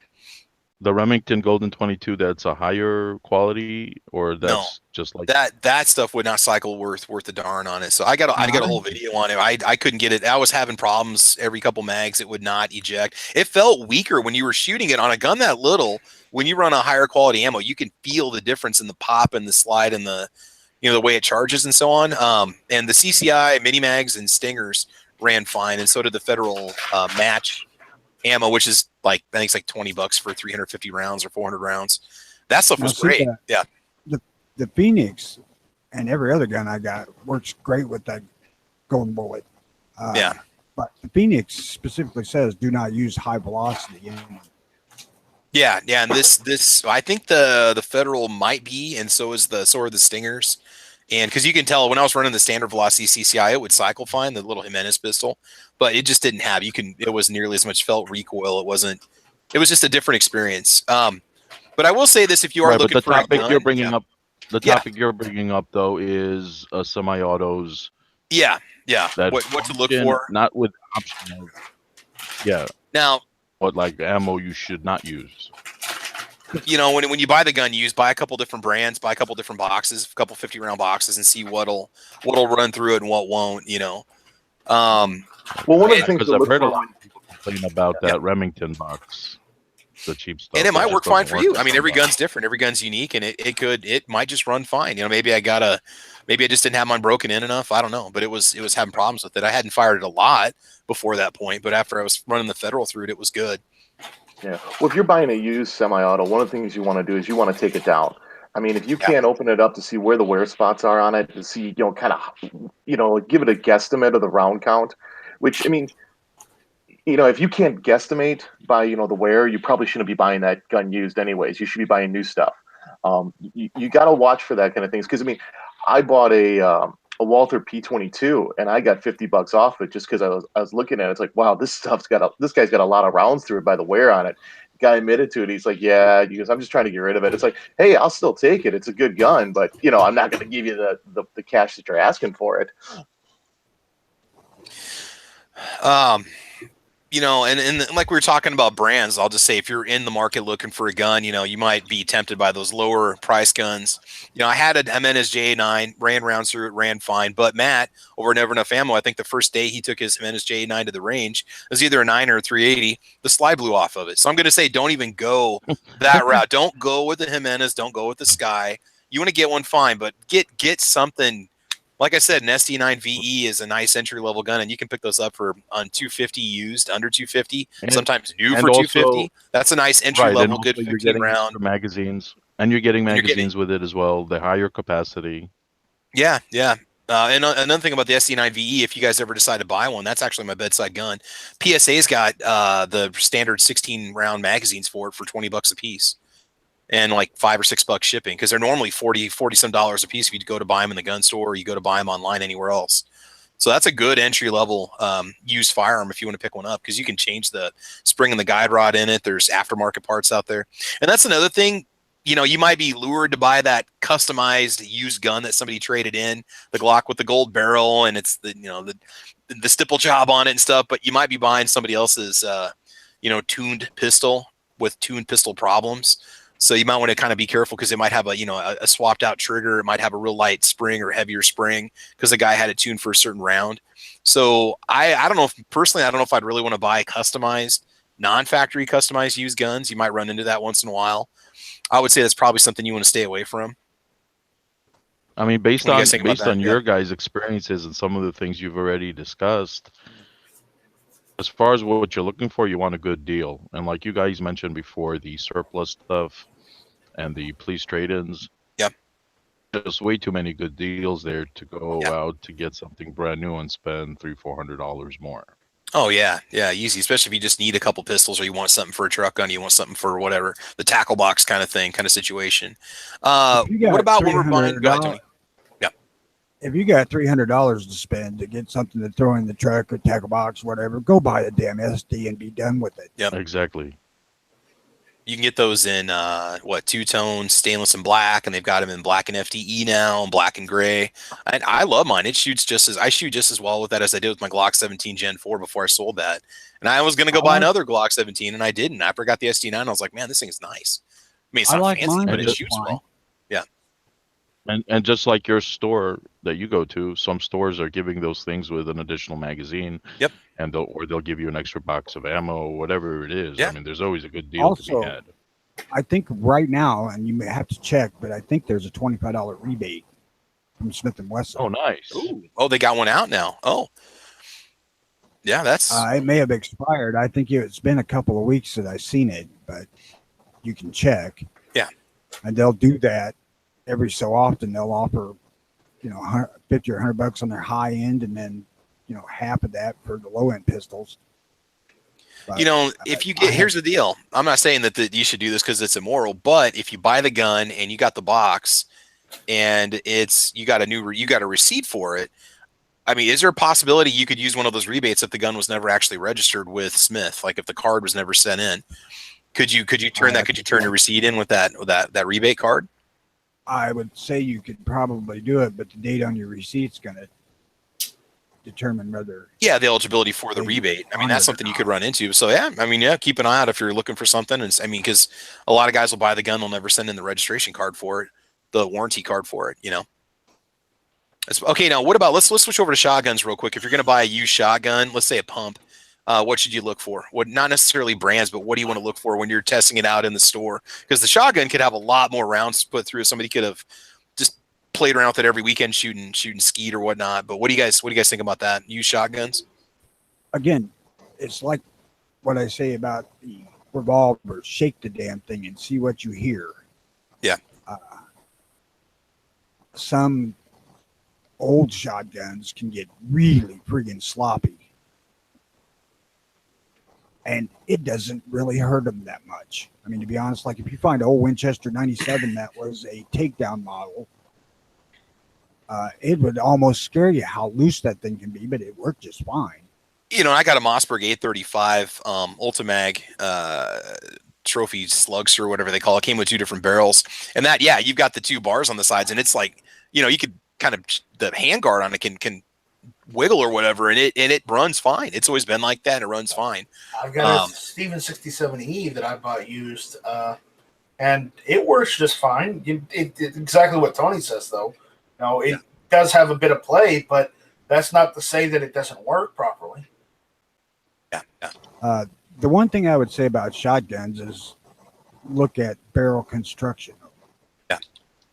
And if you find them that the barrel has a spiral figuring on it, that's a Damascus twist barrel, and that's not a shootable gun anymore. It is absolutely not safe to shoot it, and the gun's probably extremely old. Okay. There's some guys that are making laminated barrels now, but yeah. And when don't buy it. I just want to say Samson mentioned the 642 Smith & Wesson. I'm not sure if it was the 640 or the 642 that DB had an issue with. It was one of those. I don't recall. Sorry to cut you guys off, but I gotta hop out. Gotta go to work. Hey, no problem, man. Hey, White, thanks for joining in today, dude. I appreciate it, man. It's good having you with us as always. Cool. Anytime. All right. Later. Go be responsible and go to work. If you're really concerned about buying a used shotgun, I would suggest that you stick with either Winchester or fairly recent Mossberg. I would avoid the Stevens because parts for that thing are going to be harder to get. Yeah. Stevens is what I have, or Savage or Springfield. They're all the same damn thing. I love those shotguns. Yeah, with shotguns too, you want to find something that was quality to start with, because shotguns will flat out wear out. So if you're buying a used shotgun, you don't want to start with the cheap one that's had a lot of rounds through it. That thing's probably already done. The guy's just trying to recoup some of his costs. What parts in the shotgun wear out the quickest? Probably. Well, like when if it's a pump or semi-auto, the insides of the receiver. Yeah, and the bolt itself too can really take a beating. With like the Remington 740 that I collect, got to watch the inside of the receiver on those things because there's no fixing that. Not even replacing parts? You can't replace the receiver. It's the serial piece. Yeah, that's worn out. Yeah. If you look around, you can get yourself, you save up a little bit extra money. You're almost better off going with a brand new Model 870 or a Mossberg 500, Remington 870 or Mossberg 500. I think I've seen them, I want to say under $300. I guess I haven't really priced a pump shotgun in so long, but just save up and get something quality out of the box. And especially like you guys said, there's a lot of wear and tear. There's a lot of heavy action that takes place every time the shotgun is fired. And there are things that can wear out, and there are parts that can get sloppy. And you don't want to buy one that's got extraction problems. You say you buy a used one and it won't function properly. That's the last thing you want to deal with. Might work in the store, but you don't know until you take it to the range what's going to happen. If you do buy a used shotgun, definitely educate yourself a little bit on how to take it apart and how to clean it. Because I've cleaned my Mossberg a couple times, but it is a pain to take apart. because you got pins you got to hammer out, and there's a trigger group you have to pull out, and the bars and everything. It's not fun. So it's a good idea to take it apart and clean it at least one time so you can see what the condition looks like, because it's probably going to be pretty messy, especially if the gun's not necessarily clean in the gun store. If the bolt's dirty, the barrel's dirty, there's a chance that it's probably never been cleaned before. So that's something if you pick one up what are used. the warranties like? What are the warranties like on shotguns? Not much. A year. I don't know if anybody produces one with a lifetime warranty. I honestly can't even tell you, because my Mossberg, my dad bought it for me, and my 835 was bought used, and I got the paperwork with it, but that thing was made in the 90s, sometime in the mid 90s, I think. So it's Right, 20. but that comes back down to how old it was and when it was quality, rather than now with the stuff lacking the quality control and materials. I would say you're going to get at least a year, but take it out and shoot the heck out of it the first couple times you go to the range. Buy a couple hundred rounds and break it in properly and make sure nothing's going to break, or it's after maybe 200 or 300 rounds of whatever, you might feel confident, working it into rotation, knowing that it's going to be okay. I would say definitely take more than a box of 50, Okay. I would not be the least bit afraid of buying pretty much any Remington 870 from before like 1990. Well, anything 90 and prior. Yeah. Or anything from Browning. Yeah. Or older Winchesters, Tony, older Winchesters. You can sometimes find good deals on those. But you really need to look at Winchester way back. Yeah. Because they had some problems with after 64. Oh. Yeah, you want a pre 64. Okay. Well, not necessarily. I mean, about 72 to 75, somewhere in that area, they addressed some of the problems on those post 64 models. And but by then it was too late. Yeah. But that doesn't matter for the buying of a used gun. I mean, if you're looking Winchester, get pre 64, because it's too hard to figure out what one is post repair and all that crap. Yeah. Pretty much, if you can find a decent priced 8.5 Browning, buy it. Yeah, I love the Auto 5 is one of my bucket shotguns. I will own one of those. Don't know when, but I will definitely pick one of those up. That's just my favorite. I just think they're cool. I just think they're awesome. Yeah.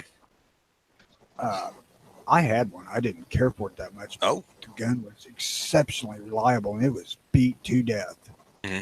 It was an actual Fabrique Nationale. Yeah, Belgium. Version. Yeah. Yeah. And man, that was a well-made piece. Mm-hmm. Yeah, one thing I'll say too with buying used shotguns, one of the great parts about shotguns is you can buy one with a bad barrel. Barrels are very easy to replace, find new ones, all that kind of stuff. Yeah. So, I mean, I bought a Wingmaster because it had a kind of a crappy bird barrel on it. But for $100, I turned it into a beautiful 18-inch home gun. What was wrong with the that's barrel? What I'm saying. The barrel on the Remingtons are so easy to change. All you got to watch is that your chamber length matches what was originally on it. So, you don't have issues with fit. But I'm supposed to be getting a 1955 or 56 Wingmaster from my dad when he passes away. That has had, I don't know how many thousand rounds run through it. And that gun still functions just perfectly. So let me ask you, if the barrel goes bad when it's brand new, what is the issue with the barrel? Well, it wasn't so much I bought mine used. So, I mean, my problem with the barrel that I bought it with was it was dinged and dented and, scratched up. It just looked like somebody was using it a lot for, and not caring for the gun. Instead of putting it in the rack, you put it next to the rack and let it fall to the ground. Just throw it in the back of the truck bed, Yeah, literally. All right, so it wasn't necessarily it was damaged. It was more cosmetic issues. Yeah. Yeah. But that's enough, to make a lot of people take a look at the gun and go, I don't want this. This looks terrible. But, internally, you've got a great gun. I mean, it cost me $100 to buy a new barrel for that thing. And I agree with you. That's a freaking tastic deal. But for someone like me, I would prefer to learn how to repair that, whether it be simple painting Well, or there's whatever. not That's just me. much you can do if it's pitted, Yeah. and that's Well, where he didn't say it was pitted. Was it pitted?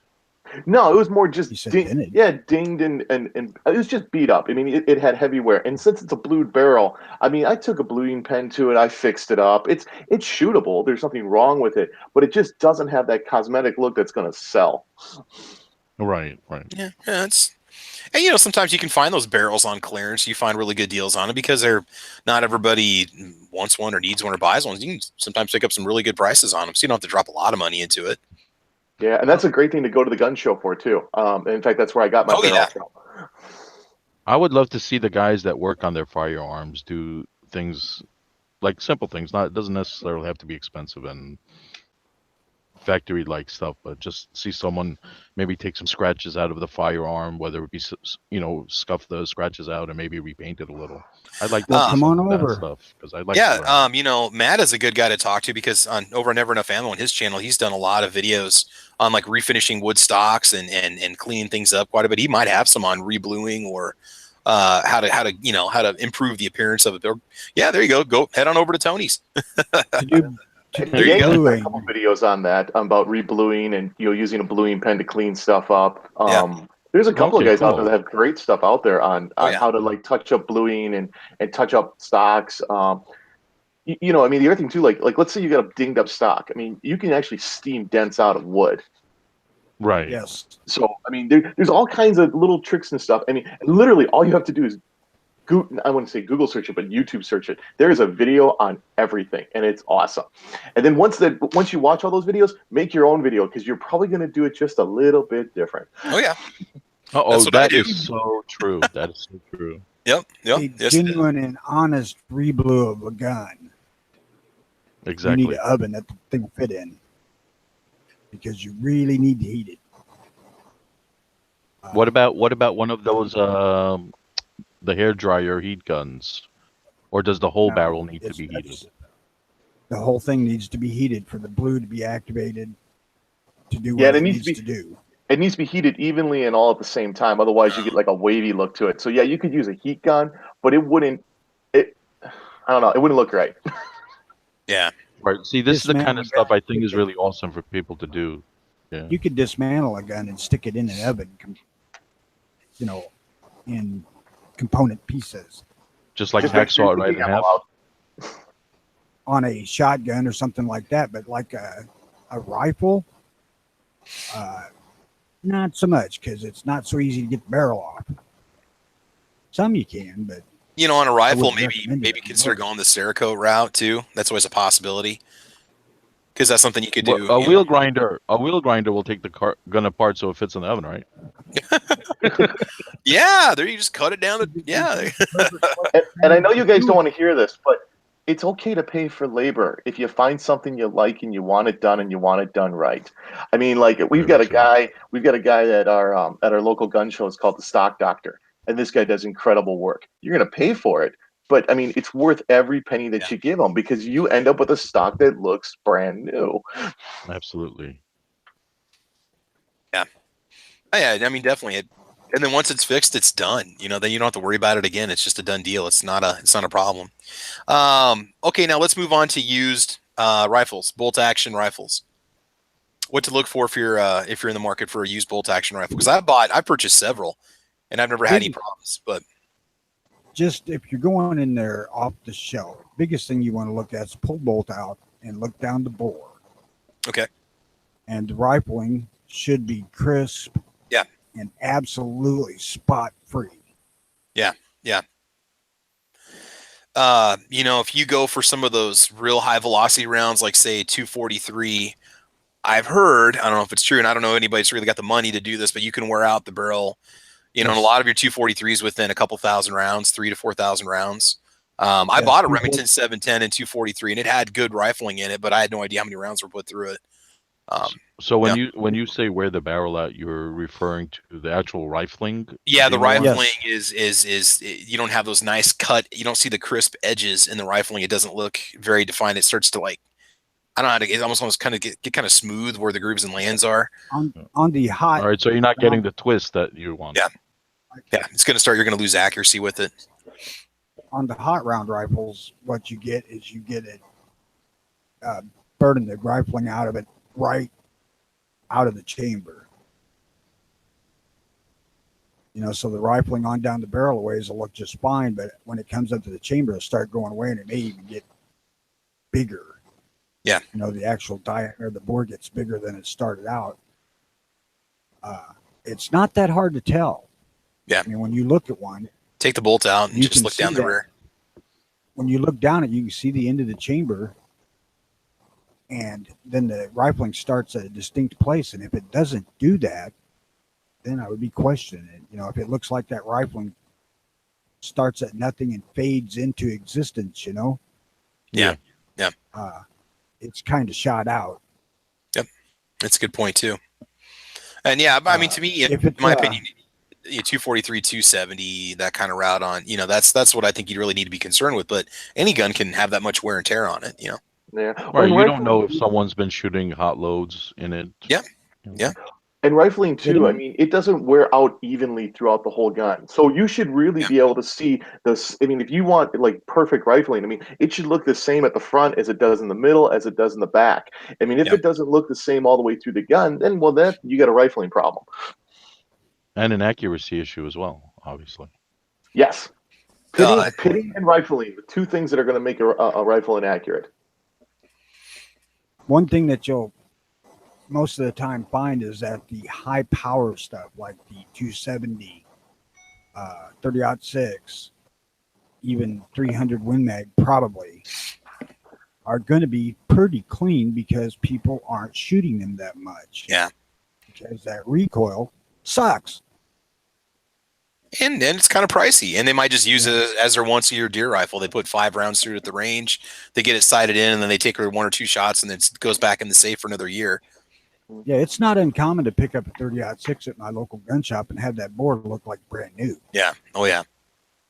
Well, the other thing too is, I mean, it really does help to know your gun, because I mean, every gun has its own inherent problems, and if you know the gun before you go into it, like buying an M1 Garand, I mean, the most common problem with those things is bent op rods. That's $150 replacement part if you can find one that matches, or that's the style that you want.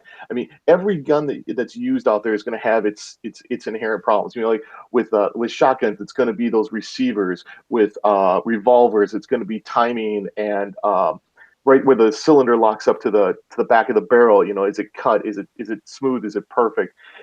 But every gun has its own little issues, and you just want to make sure it's not suffering from it. Heck, look at the Sig P320.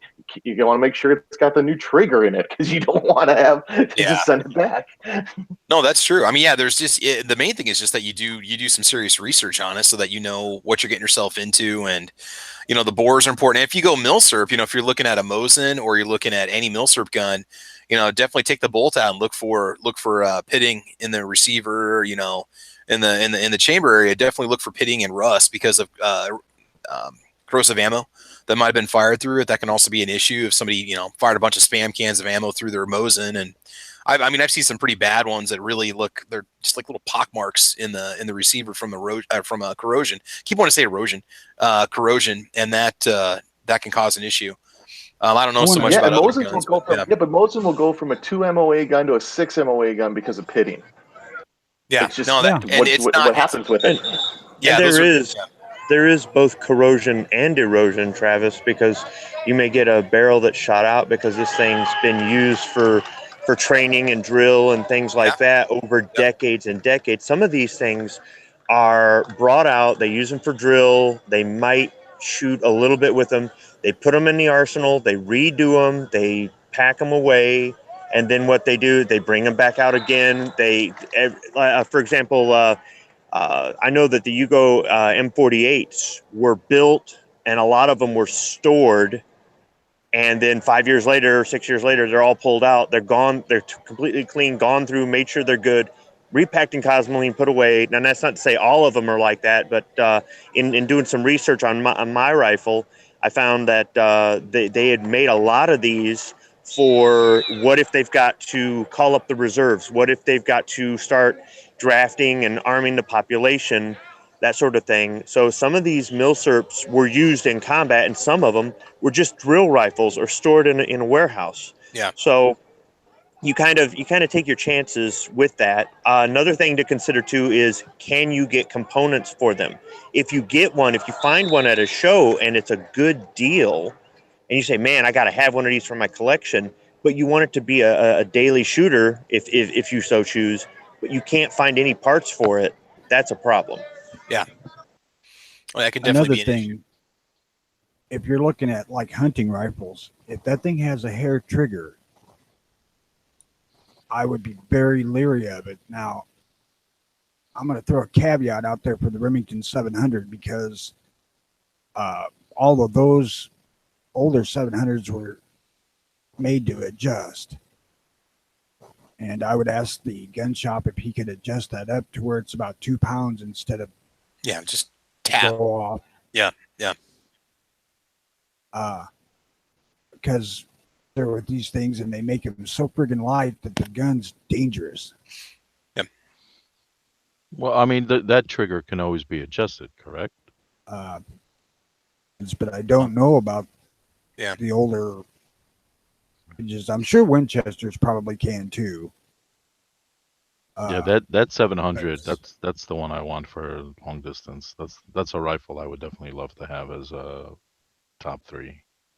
Had a bunch of 700s. I thought they were all great. But Remington has a notorious trigger issue. And I'm sure that a lot of that trigger issue is from numbskulls getting in there and making it too light. Yeah. Yeah, So you do what- take what a is- chance that if you get something, somebody's played with it and they've messed it up. They've tried to do their own backyard, smithing, and they've messed it up. And oh no, I made it better or whatever, And at that point, if you can, maybe try to talk them down, because you're going to have to invest, or you may have to invest some money into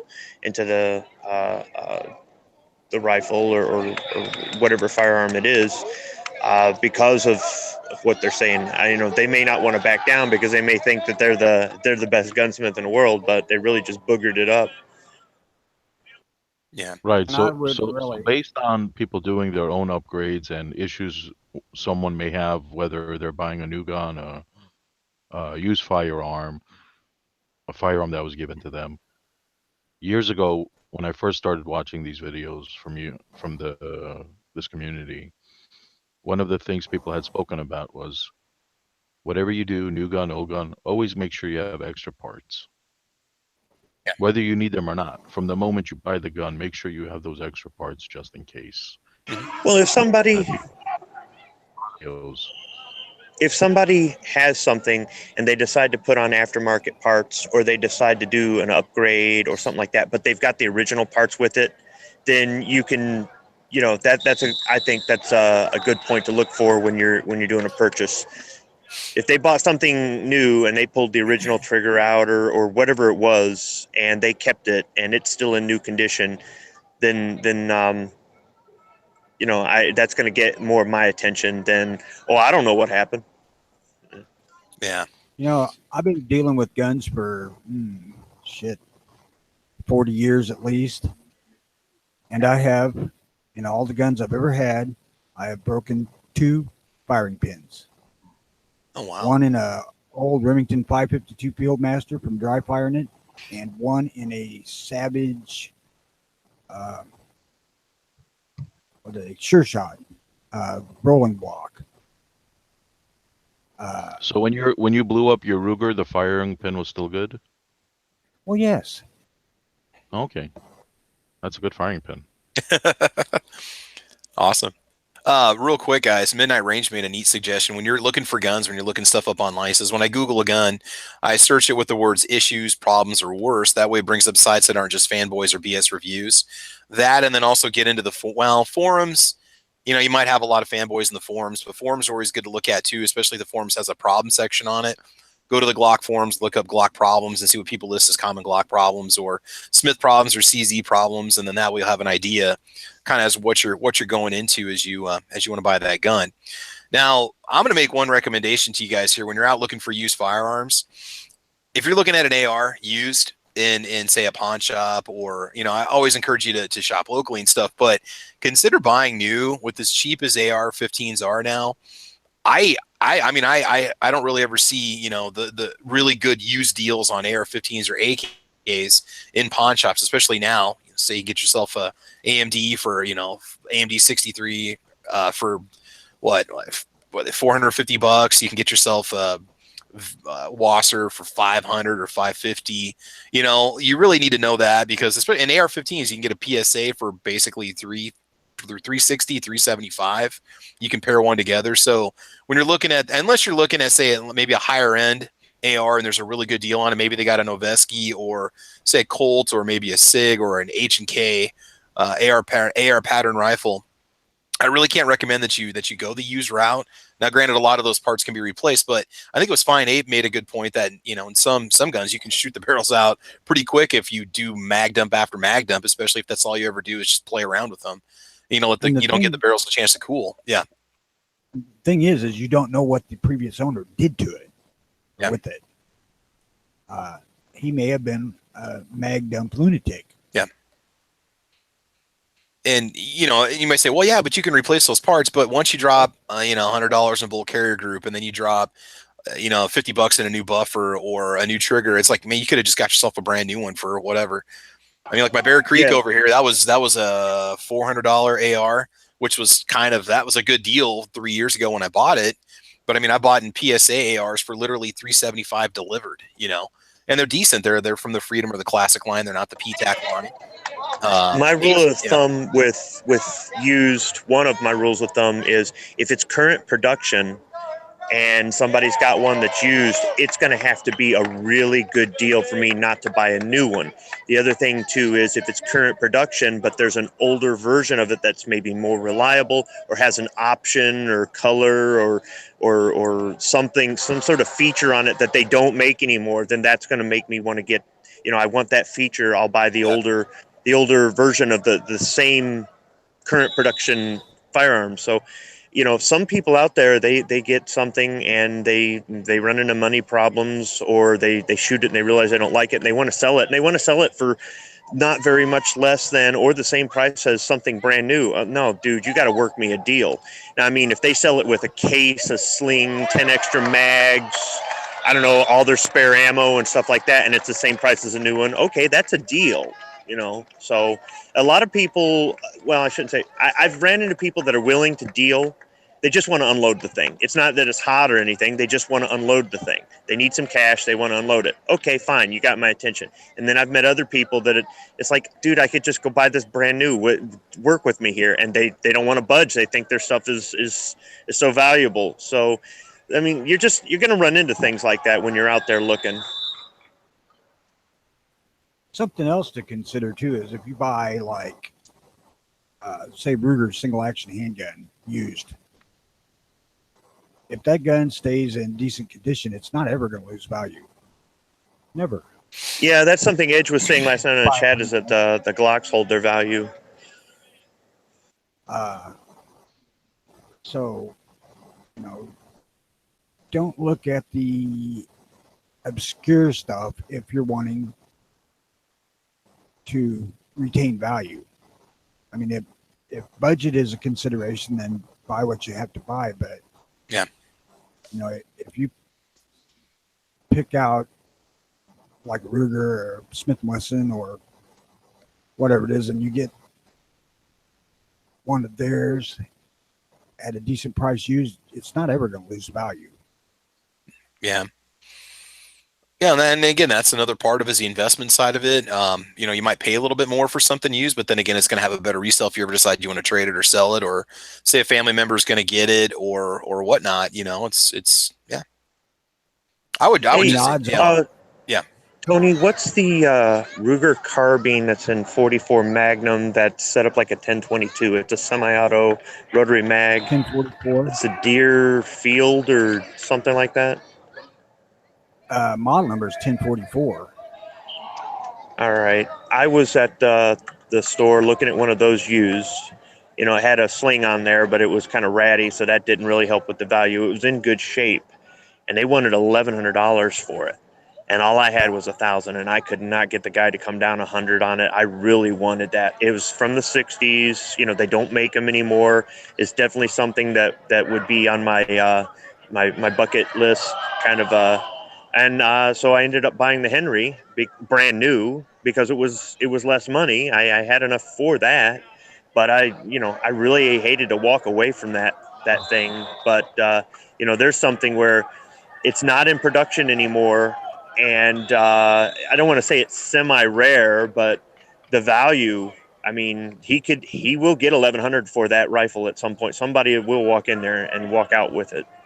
Yeah, Ain't I mean, nothing I'm wrong looking. with that Henry. That's for sure. Yeah, that's true. That thing was fun to shoot, Squid.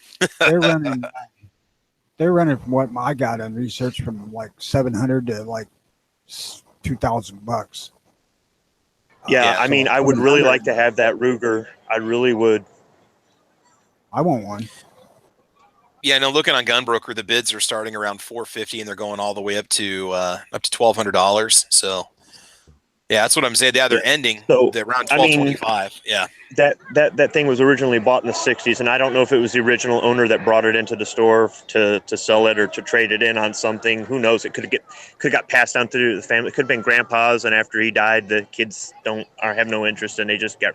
Who knows? Who knows the story behind it? But I mean, back in the this thing was bought back in the 60s, and today it's worth $1,100. So, yeah, wow, that's amazing. Right. Same era of revolver would have cost like $150 back in the 60s, and I guarantee you it's worth $1,100 today if it ain't been fixed. When I bought my my ex her Diamondback, it still had the cardboard box with the styrofoam insert that it came in with the Kmart price tag on it. I want to say it was like $75 or something ridiculous. And then I bought it for 400, and today you could get 2,000 to 3,000 for it, depending. I mean, and that's another thing too. If you get a used one and they've got the original box, they've got the original price tag, they've got something that it's really antique. I mean, you get the whole complete package. If it came with a tool, if it came with a lock, if it came with a case, if it came with whatever it was that it came with. All that stuff helps with the value if you're looking to collect or you're looking to resell later. Hey, I want Ellis, to make it absolutely clear here that you can't expect this kind of a jump in value on everything. Yeah. No, it goes with the trends. But you can expect it not to drop in value. Like from an investment standpoint, it's going to be worth X amount of money, regardless, as long as it stays in decent condition. Yep. Hey, real quick here, guys. Ellis is joining us. Ellis is with us. Ellis, do you have any advice or any experiences you've had with buying used firearms? Anything you should look for? Because we've been covering everything from how to research a price to knowing a quality gun to knowing replacement parts and the ammo it shoots. What do you do when you're looking at a used firearm? What steps do you go through? You Morning, just go buy Elliot. it, or I have bought used rifles. Okay. And, I've bought a couple used 30-30s in the past. One of them had a sight that was bent so bad that I didn't notice it at the shop, of course. Mm. And the front sight was bent to the left horribly. When I got it home and actually tried it, I was like, whoa, this ain't gonna work. So, I paid $250 for the gun used, and then had to put another, bunch of money into getting the sights worked on and fixed up. Yeah. So that's a pain in the ass. I've bought break open shotguns. Oh. And had the extractors just not sling out the bullets. You have to actually get in there with a pair of pliers or something, grab them, pull them out. You just got to be careful. I mean, check the barrels out, make sure they're not pitted and they're not, completely smooth out if they're rifles. Just give it a good once over. Yeah. Definitely. And then, like you said, the mechanical aspect of it. I mean, could you have taken some spent shells with you to the store and put them in that over under just to see if it would use snap caps? Yeah. Oh, it's just a thought. So yeah. Cool, man. That never even crossed my mind, dude. No, I'm not. You walk into a gun store, you don't expect it. Well, let's just because you go in with the idea, okay, I intend to buy something new, but hey, that's pretty cool. Yeah. Oh yeah. Yeah, I hear you. Well, Right, that's but happened it's many still your times. money, and you want to make sure you're walking out with something halfway decent at least. Oh, I agree. But the guy might say, "Yeah, a guy traded in. He said he's only used it a few times, and well, oh, cool. Hey, I'll take it." And you get it home, and So now, what do you guys use for a used for finding used guns? I mean, do you just go to like a couple local dealers? Do you use arms lifts? Do you go to Cabela's? I mean, where's your favorite places to look for guns? Have a lot of gun buddies who have a lot of guns that every now and then they get bored with and they want to sell to you for half price. Yep. I need more friends If you're like going to that. buy used, that's the way to do it. Have a friend that says, "Well, I got this one. I don't want it anymore," because you know your Yeah, friend takes care of his shit. right, and he knows that if he sells you a lemon, you won't be his friend anymore. Yeah, that's true. That's true. For me, it's local because I have to be able to handle the gun. Yeah. That's just all there is to it. I don't even buy new guns online. I have to handle the gun before I buy it. Yeah, I'm not a big fan of buying used guns online. Maybe you guys have done that. And you've had good luck with it. I mean, I consider LEO trade in. Yeah, Milsurp, LEO trade in, fine. But as for just some random pistol that's on Bud's gun shop is used and it's $50 below the price of a new one, probably not. I got to go local. For me, it's just the SS Pawn gun shop. Got to drop a plug for him, but that's where I go because he's got some good used guns in stock. That's pretty much about it for me. I will say, let's see, on gun channels, you guys got to help me out here. I haven't used it enough. There are classified ads on gun channels, right? Yeah, That is there's correct. they actually. We have guys selling firearms through that also. Yeah. Okay. Trading post. Go there. That's a good place to go. I mean, I actually listed my camper on there when we were selling it, but I hadn't actually looked at the firearms. That's an option. Also, a lot of us, I got booted out of Facebook because of our gun groups. We went over to MeWe, which is a really good social networking site, and they've got a good app. There's about 13 gun groups in Nebraska. Well, it's funny if you type in Nebraska in the search box to see what comes up for groups you can join. It's kind of like Facebook. Hold on a second. Yeah. What? Me what? MEWE, MEWE, MeWe. A lot of us Well, went if you from have to Facebook. go, we'll wait for you. Was that who, me? Go. We'll wait for Oh, you. no. Okay, I was gonna say if what's cool about it is when I looked it up, there was like 13 out of 15 groups that were listed for Nebraska were all gun groups. All the guys that were on Facebook that got kicked out just went over to MeWe and set up their groups for buying and selling and trading guns. As long as you're not breaking the law where you live, they don't ever boot you for anything. You said me, we, so I say go ahead. We'll wait. Oh, I'm still waking up, man. Okay. But do check it out. Check it out. Because it's cool. But yeah, do use the gun channels classifieds that are over there. And MeWe's a good one too. But otherwise I don't really have a lot of local groups that I know about that sell guns. But for me, that's always been my go-to. Prices on those guys. I mean, if you offer somebody cash, you might get a better deal. But most of the gun groups locally tend to sell fairly high. In fact, sometimes they're more than what I can get it at new in the gun store. So it's like trying to buy something on eBay. There's so many people overcharging. Yeah, the value of what. Oh, I don't understand how they come up with. And you try to reason with them, and like, well, that's what I want for, it, and they get offended by it. It's like, dude, you're not. I mean, I've sold guns before through MeWe, and the most I think I've taken a loss on is like $25. All right, I got something I've had for a couple of years, put some rounds through, and I want the money. I want to go buy something now, right? So I might include a box of critical defense ammo with it, or I might sell with some loaded mags or enough to 50 rounds of ammo just to sweeten the deal, or throw the holster in with it that I got. Just to get the money if there's something that I want to go pick up right away and I don't want to wait, which is not the way you should be doing gun buying, but that's just that's what I've done on a few occasions. But yeah, I mean used prices tend to be almost as high as new. So right, we all collect stuff over the years, and if it has to do with firearms, we have 8 tried for one firearm because whatever. We want to carry different ways every other week or whatever. Yeah. So you have that stuff, and if you're not using it, and you can guarantee the sale, why not? Yeah. I have never sold a gun that I didn't make a profit off, ever. Yeah. Well, part of the deal might be with us. It's such a smaller market for us because we don't have a huge population in our state. There's only so many guys that are out there looking for used guns, and a lot of guys tend to want higher prices because there's just less out there being advertised used. So it's really hard to negotiate to get it, and it is hard to sell sometimes too, because you are going up against record low gun prices too, and that doesn't help the situation either. If you're trying to make your money back on what you paid for 4 or 5 years ago, it's probably not going to happen unless you find the right buyer. So I don't know. Really, if you're looking to get a used gun, try to have an idea of what you're looking for before you go. Do a little research.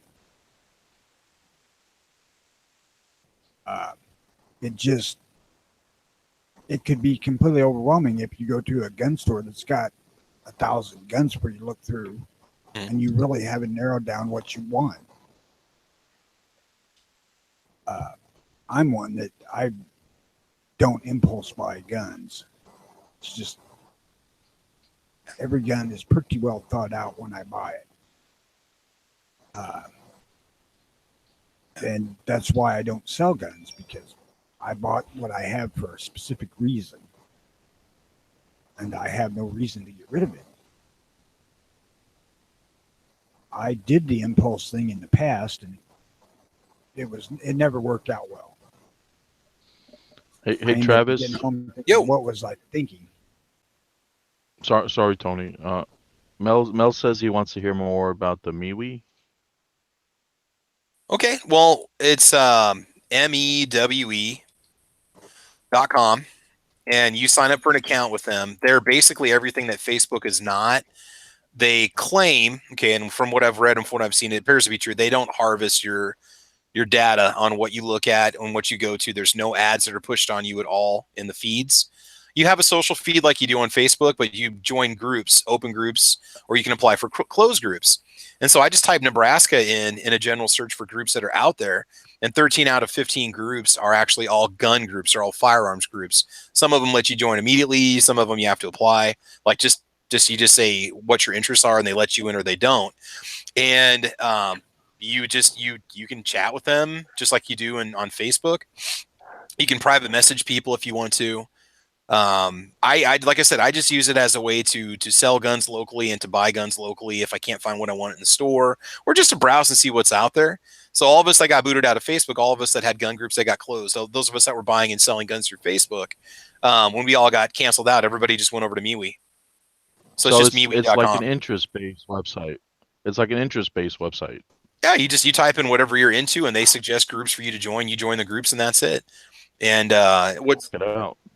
Yeah, and what's cool about it is if you want to do a post, there's 13 different groups. If I want to sell the gun in 13 different, if I want to offer the gun for sale to 13 different groups of people looking at it, you can actually do that at the time that you do the post. It'll let you post all the groups you belong to.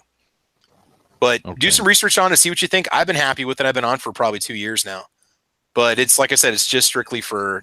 But I mean, don't forget, Gun Channels also has the community that you can go to also if you're looking for stuff. So, but I mean, MeWe's been the only other option that I've had for selling stuff locally, short of putting an ad in the newspaper, and hardly anybody advertises their guns in the newspaper anymore.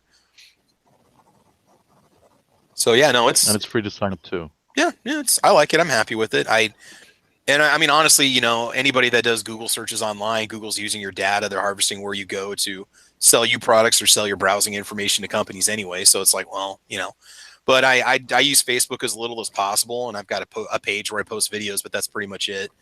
That, and then the content creator group, I joined that over on Facebook that Ghost started up. But no, that's a good place to go to look for used guns. Go join MeWe and look for local groups. You might be surprised. Other places to find like classifieds, because the only thing decent I found locally that works for me is Arms List. I mean, they're pretty good, but the problem with that is people really think their stuff is worth more than it is. Yeah. I mean, every now and then I find something reasonable, and worth purchasing. Or a post where a guy says, "Don't lowball me. This 1022 is $500." It's like, guy, just leave. That's one of the biggest problems I have with buying something used is, I get the whole, "Hey, I'm not having a fire sale here." Well, okay, then I'm not interested. You're gonna have to sell it to me I may be getting a lemon. I may be getting something that in 10 years goes up in value. That's a chance I take. But if you're going to sell it used, you're going to have to sell it to me at such a discount. I'm not even interested in looking for something new, whether it's in production or not, unless it's a collector's item type thing. Yeah. where's I going to go with this? I was trying to think. Oh, just lost my train of thought here. Hey, I have a quick question while yeah. you're thinking about Travis. Yeah. I've been gone for a lot of this. I'm at work and couldn't listen for a long time. So if we've covered this, then I apologize. But to look for, like if I'm looking at a used pistol or something like that, especially a revolver, I want to look for whether there's any play in the cylinder or how tight that locks up. And I know a lot of people overlook the top strap right above the barrel to see if there's any wear from the flames cutting into that. It shows extensive use or anything like that. But what does everybody look for? What just mechanically? What does a guy want to look for since you can't go out and test fire? A used pistol or whatever. If I'm just sitting there in the gun store, what do I want to look for as far as wear, on the slide rails or anything like that? On a revolver, you just want to cycle it around, cock the hammer and release it, and the number of times that the cylinder has holes in it.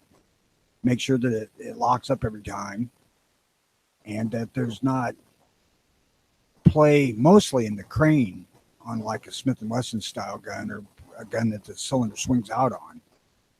As far as cylinder play back and forth, that's when you not say that big of a damn deal. When you say play in the crane, when it's open or when it's locked up? When it's locked up. If that crane can move any when it's locked up, that's unfixable. Definitely. Oh, man.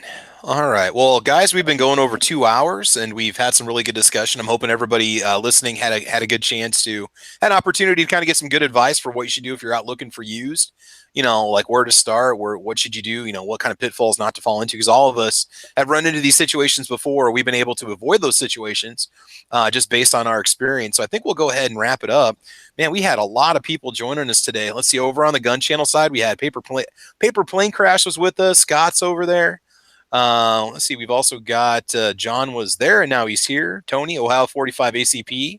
And over on the YouTube side, we've got everybody. Gizzard Gary, Vandalistica Vlogs is joining us from the other side of the world. DF2 Dots with us. Midnight Range was there and here. Samson 1 is out there. A lot of good advice going on right now in the chats too. Fine Ape 1393, thanks for joining in today. Grim 90. Looks like we had a good discussion. And let's see, Rich White. John Z, Fine Abe. Yeah, we got a lot. 2 Live Moon. Oh, I didn't see you, 2 Live Moon. I'm sorry I missed you, buddy. I've been kind of bouncing between different screens here, looking at all the chat and all the conversation and looking at gun prices myself to kind of miss a few things. But guys, I think that's pretty much about it. So let's go ahead and just run it through the panel. Any final words before we go ahead and call it? Mel, what do you think, man? Sorry, I had you on mute. No, it's all good. I tell you what, I am really big on the used gun thing because I have a hard time paying retail for a lot of stuff. Maybe it's my family history. I got to get a deal on something or I can't buy it. So the more information I can pick up on used guns, the happier I am. Cool. Oh, I don't blame you. I'm the same way, dude. That's like I said, I'll shop local because I can save money, even though there might be a bigger selection at the big box store. I'd rather find what I want here, get it, spend locally, save a little bit of money, and not have to pay retail. That's always a good thing. Very cool. Very cool. All right. Squibby, you got anything you want to add before we call it out, before we close up? No, I'm good. Cool. All right. John Z, anything you want to say before we go? I just want to say thank you for the invite and thank you everyone for joining us today. Of everything you've heard today, there's a wealth of information from this community. So if you're not part of Gun Channels, please go ahead and join it. Yeah. There is no amount of money that can cover the kind of information that is going about this website. So go ahead and join. It's free to join, and you really meet some amazing people. Thank you. Oh, definitely. You got your 24/7 chat you can jump into. You've got a 24/7 live chat, the text chat. You can post questions. You can check out all the channels. I mean, it's basically an all-in-one go-to for everything gun that you need. That's pretty much it, man. Gun Channels is where it's at. Ellis, you want to say anything before we go? Yes, I do. Go ahead, man. It has come to the point where I have decided that I'm willing and ready to accept the Travi's full and unconditional surrender. Oh, surrender. Oh God, See, Ellis, here it goes. The LI you, versus a Travi. your kind are so funny. You guys are you're so funny when you talk like that. You know, that was the main reason I came in No, here. I'm You know, just I gonna say see the this right. inside. There's a Travis everywhere. That's all I'm gonna say. You don't even realize it. So you might be one yourself, Ellis. I don't know. No. I believe Ellis has just repeated one of the lines from the Ewoks. Are you an Ewok, No, Ellis? no, no, no, Okay. no, no, no. But like I said, I'm willing to accept your unconditional surrender at this point in time. Never. No amount of Facebook trolling will ever get me to give in. No amount of anti-Travi groups would ever get me to give up. Travi are here to stay. I'm sorry to tell you that. I apologize. Sorry, man. Sorry. That's all fine and good. Hey, thanks All for right. having me on the show, brother. Oh, good stuff, man. Good stuff. Appreciate you joining in this morning. All right, cool. Let's see, Tony. You got any final words of wisdom before we call it, bud? Yeah, an old dude told me about revolvers years ago to pick it up and shake it and do that with the hammer down, with the hammer cocked and the hammer at half cock. And if you hear any rattles, investigate what it is. Okay. Yeah, there should not be any loose parts on the internals of a revolver. Not it's it's like a clock the way it's assembled. It's made to go a certain way. This day and age, there's some stuff that could rattle. The firing pin and the transfer bar in Rivers could. Okay. But it wouldn't be that noticeable. Okay. But that was his thing. You shake the thing, and if you hear rattles, you should ignore it. Pass it by. But and everybody needs to come watch the early watch it pig and ever figure out when it's on. There you go. Go check it out. Well, you guys start at what, 9:30 Central Time a.m. Something 8:30, like that. 7:30. All I know is anytime I'm sitting on my plan time up at work when I'm working on stuff, I just pop YouTube on and boop, you guys are up and running. We're supposed to start at 8 Central Time and run till 11. But yeah, it's whenever Jimmy crawls his ass out and gets ready. And it is family friendly programming. Am I correct? If your family's porn stars. I turned it on yesterday, and the first thing I hear is Jimmy going, "Yo, man, what the are you talking about?" I'm like, mute. Beep beep beep beep beep beep beep. I'm not playing on my phone, so I'm cool. But for work. No. Well, it depends on your environment. I mean, there might be some workplaces that should be played at work everywhere. You know what? Because that's a dose of reality, and sometimes we need a reality check, and sometimes it's that's just how life is. That's just how it is. Yeah, I think you guys need your own XM radio channel, is what I think. That's what you should be doing. Yeah. The world's coming apart at the seams over the president of the United States calling some countries shitholes. Okay. So evidently we're a lot more delicate creatures than I thought we were. Well, he wasn't lying. I don't know what you're talking about. No, I got he my wasn't safety lying. pin. He was telling telling the truth. He was telling the truth. I'm like, so what, I just got to give President Trump credit for being like the best media troll on the planet. No kidding. Hell yeah.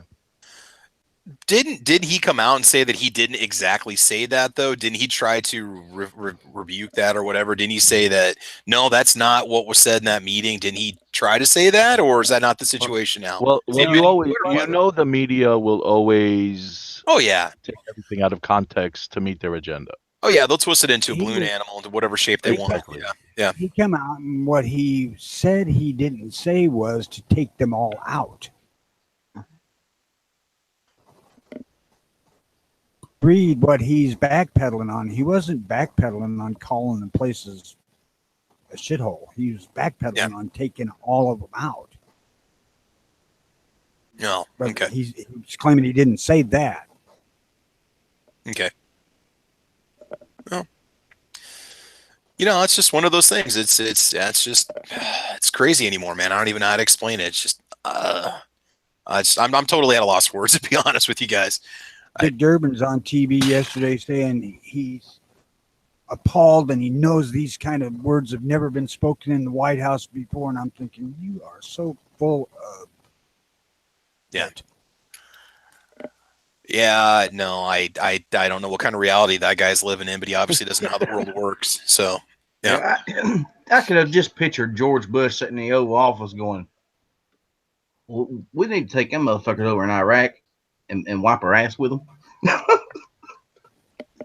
That, yeah, dude, yep. I don't know if I would put them in there directly to wipe it, but I will say this. Gary Gizzard reached 100 subscribers, and congratulations to you, Gary. Hey, nice. There's a lot of new channels that are coming out there now that are really starting to pick up. And it's good to see some of you guys that just started a couple months ago, like Midnight Range and Gelsma Outdoors, and some of these guys are really starting to pick up the. I'm loving those channels. Guys, support the little channels. When you come over to gun channels, if somebody doesn't have a lot of subscribers, subscribe to them and support them and get chat with them and stuff. I mean, those little channels, there's just great information out there.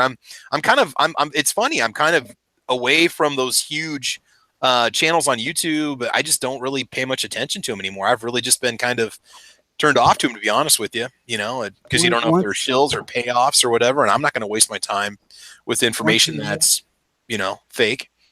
Once you realize that there's a lot of shillery going on. Yep.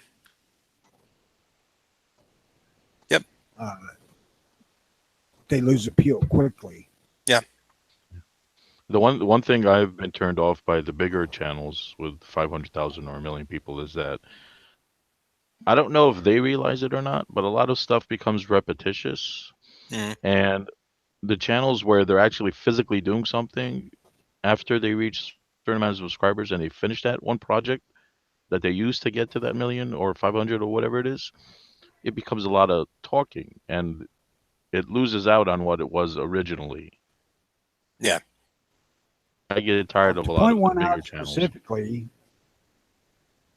I can't hardly tolerate listening to him anymore because he seems to think he's way more important in the gun community than I think he is. I'm not saying he's wrong or right or otherwise. I can't stomach listening to him anymore. And we always need some new ideas to listen, and that's why it's always good to have the new channels. Yep. And that's why we need to support them as well. It's a lot of fresh content. A lot of us are here. Exactly. Yep. There you go. That's how I found the place. There's good and bad thing. So we just try to concentrate on what's good.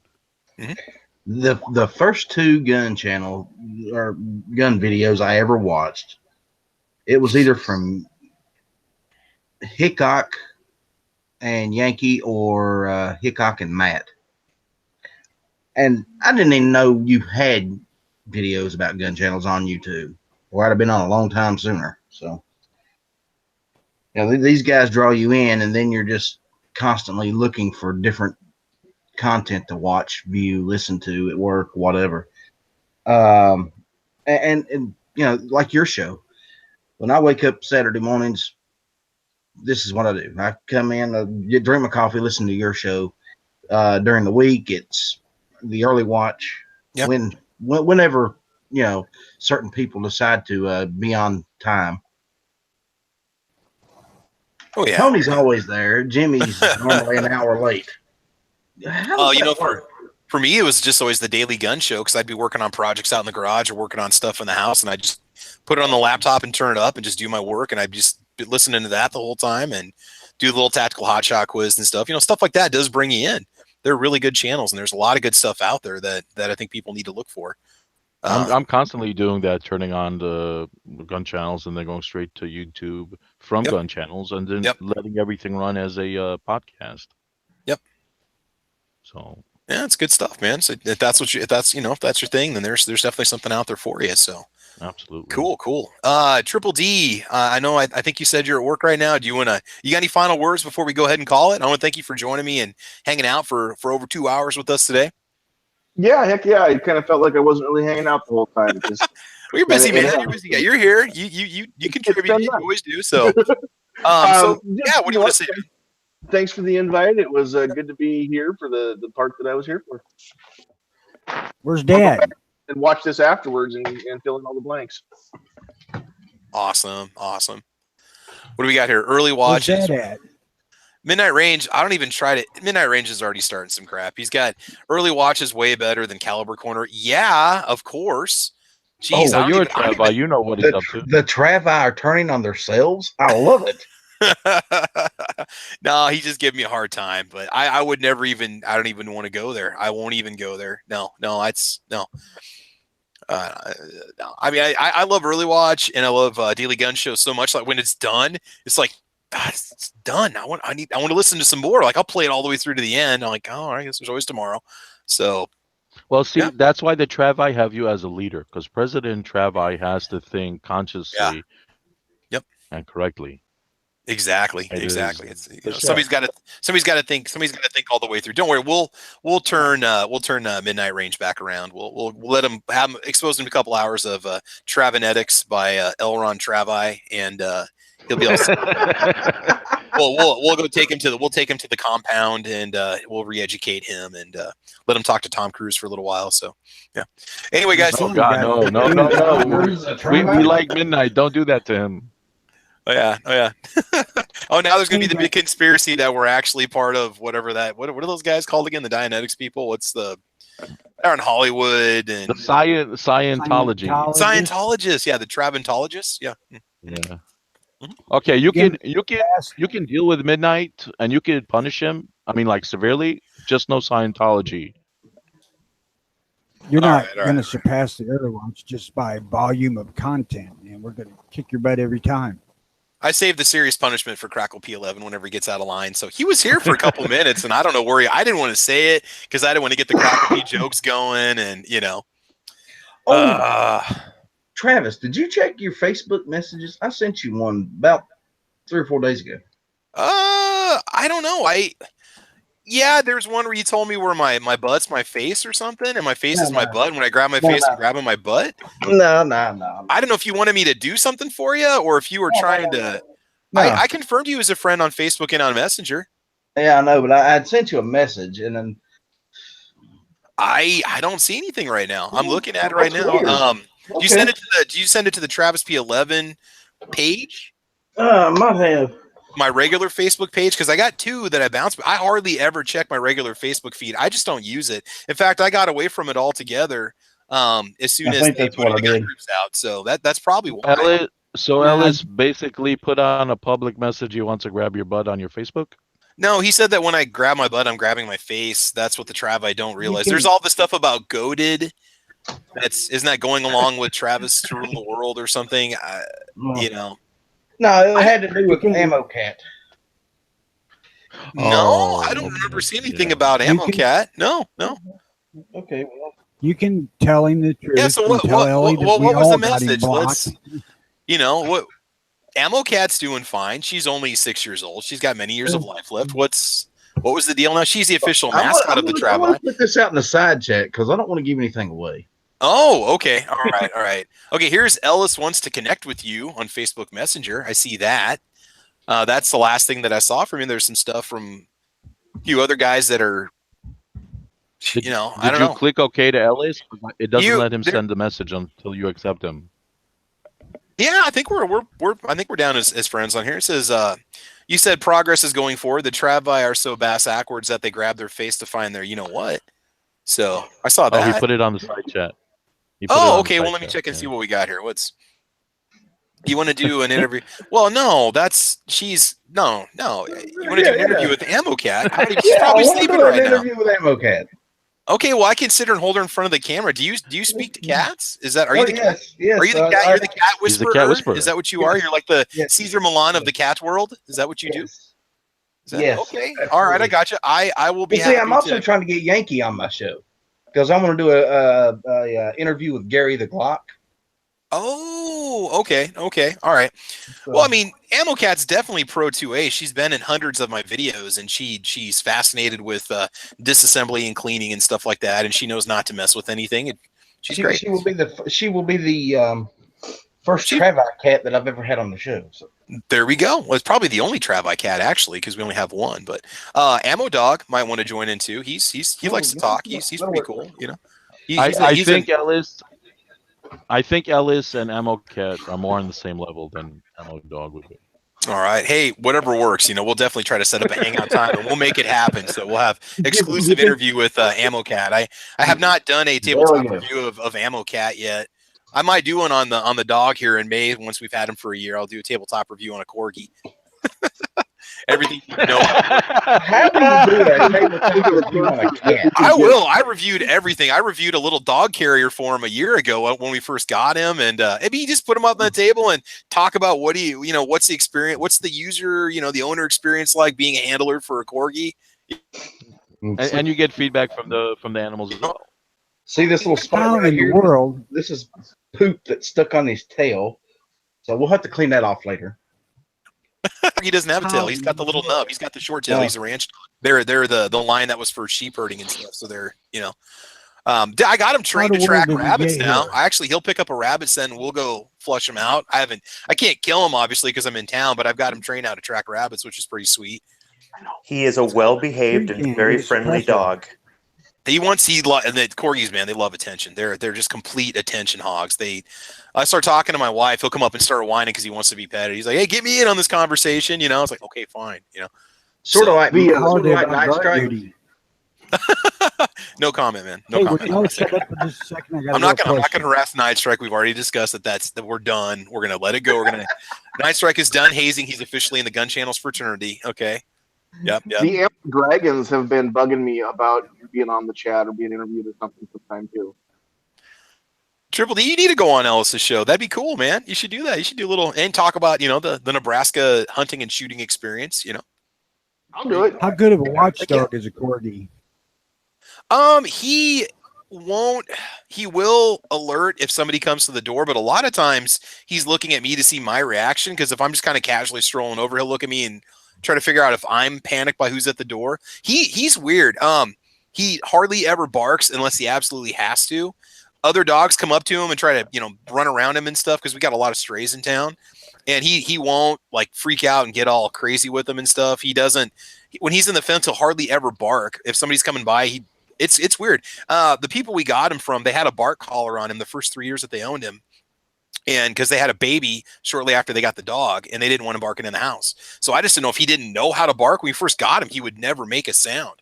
Now he's more chatty. The neighbors next door have a fairly large German Shepherd. If that thing starts wigging out when I take the garbage into the alley, Charlie, my dog, will actually bark back at him a couple times. But he is a very well-behaved dog. He's not noisy at all. Squib, do you even remember hearing him bark at all? Some dogs just like totally freak out. I mean, he just doesn't. Well. He doesn't. No. He did the coming up to us and whining and whimpering, and he blocked the door and don't leave. And he's adorable. He is absolutely adorable. And no, they're very good dogs. It's just they have a lot of energy. You got to take them out for multiple walks every day. They won't chew on furniture as long as you got chew toys and stuffed animals. Well, I'll save this all for the tabletop review. You guys can see it in May. Don't worry, I don't want to ruin all this. Can I just throw a reminder out there for everybody? I just want to throw out a reminder. Don't forget, if you're interested in doing an interview with Ellis, please contact his agent and get back to him as soon as possible. His calendar is getting full. His agent can be found over on Facebook. It's Travis P11. Just go ahead and send Travis P11 a PM, and then he'll transfer that message over to Ellis. Wait a minute. When the hell did I get an agent? Oh, this has already been arranged. You have no control over it, so don't worry. We got you. To throw out a little bit of a serious one here. First off, as many people as possible, please remember to watch Rick's Life as I See It. At 2 p.m. Central Time today. Cool. And also, I had great news happen yesterday. My daughter and son-in-law, who got married back in December, moved out. Oh, congratulations. Ooh, nice. Let the renovation begin, Tony. New gun cave, huh? That's freaking awesome. In the house. Tony's going to have a whole man cave. I got a man cave now. It's out in the garage, but I get to go back in the house with the adults. That's awesome. Congratulations. That is great news, Tony. Congratulations. Enjoy your newfound freedom. Well, they ain't got all their crap out yet, so Take Well, out little by backup. little, you Well, know. give waiting on them that. give them 30 days, and if not, garage sale, buddy. Just lay down a mandate, say this stuff's out of here, or it's gonna sell for a quarter a piece. You know. It ain't that. It's dumpsters coming into the front yard, set out there, and it's going in there and getting gone. Okay, there we go. There we go. Man, I got some crazy stuff going on. People ask me to peel my face off to see who I really am. You're looking at it right now. This is it. This is what you get. This is the real deal. Some people didn't even realize I grew a beard. Man, you guys have been gone for a couple months. So, yeah, Sean Pondery, I do have a corgi. You're kind of curious about that. So, yep. Yeah, it was hinted a couple of months ago you might be Papa Smurf. But that didn't pan out. No, I don't associate myself with those communists. Could be worse. You could look like Ellis. Hey, hey. No, I think there was a Actually, Yankee you know remark. what? We had this discussion. I was convinced that Ellis and I are probably cousins because if I were to shave my head, we'd look very, very similar. Here, look. You need the cowboy hat though. How you doing, Ellis? How you doing Yeah, out pretty- there? Yeah, I'm What are you pretty trying to good. do? Hey, Come on, man. only a really good-looking guy like me can pull off a cowboy hat correctly. Come on now. Sexy. Look at that Oh. beard. I can do that. Yep. Cowboy hat. Damn. Cowboy hat. You're not in Texas. What? Cowboy hat. You come from the forest of no fork trees too. Oh no, we got plenty of branches on my side. Ellis, what about you? Yes, there's lots of branches. My mother was a McCoy, so we got several branches. Look, just because you can only count to 4 doesn't mean that that's considered a lot of branches. I mean, really, bro. Hey, I can count higher than 4. Oh, 5. Sorry, my bad. 3, 9, 7. Yep. 4.3. He knows all the numbers. He didn't say he knows them in order. 7.62556.380. Those are all right. Anyway, all right. Enough screwing. Let's go to the gun channels lobby. Let's go over there, and there's a live lobby over there. You can all go over there and have a good time. You can finish eating your breakfast. You can finish your coffee. Go have a good time on gun channels. Tony, you want to say something real quick before we close it out? Just if you make it to 4 and 4, you're good. That's right. That's all you need. 0.44. That's all you need to ask for when you go buy a gun at the gun store. I need a 0.44. Gotcha. MAG. What? There you go, man. You're good to go. All right. So that's enough chat. So hope you guys had a good time today. Thanks for hanging out with us. We had a lot of fun chatting, talking guns, talking used guns, what to do, what not to do. Everybody going over to gunchannels.com. Get yourself signed up if you're not. Get in the live chat. Get in on the live lobby. Have a good time. And hopefully we'll be back next week. This has been Caliber Corner number 28. Thank you guys for watching. And I think that's about it. So we will talk to you guys soon. All right. I'll talk to you guys all later. Thanks, guys, for joining in. Later.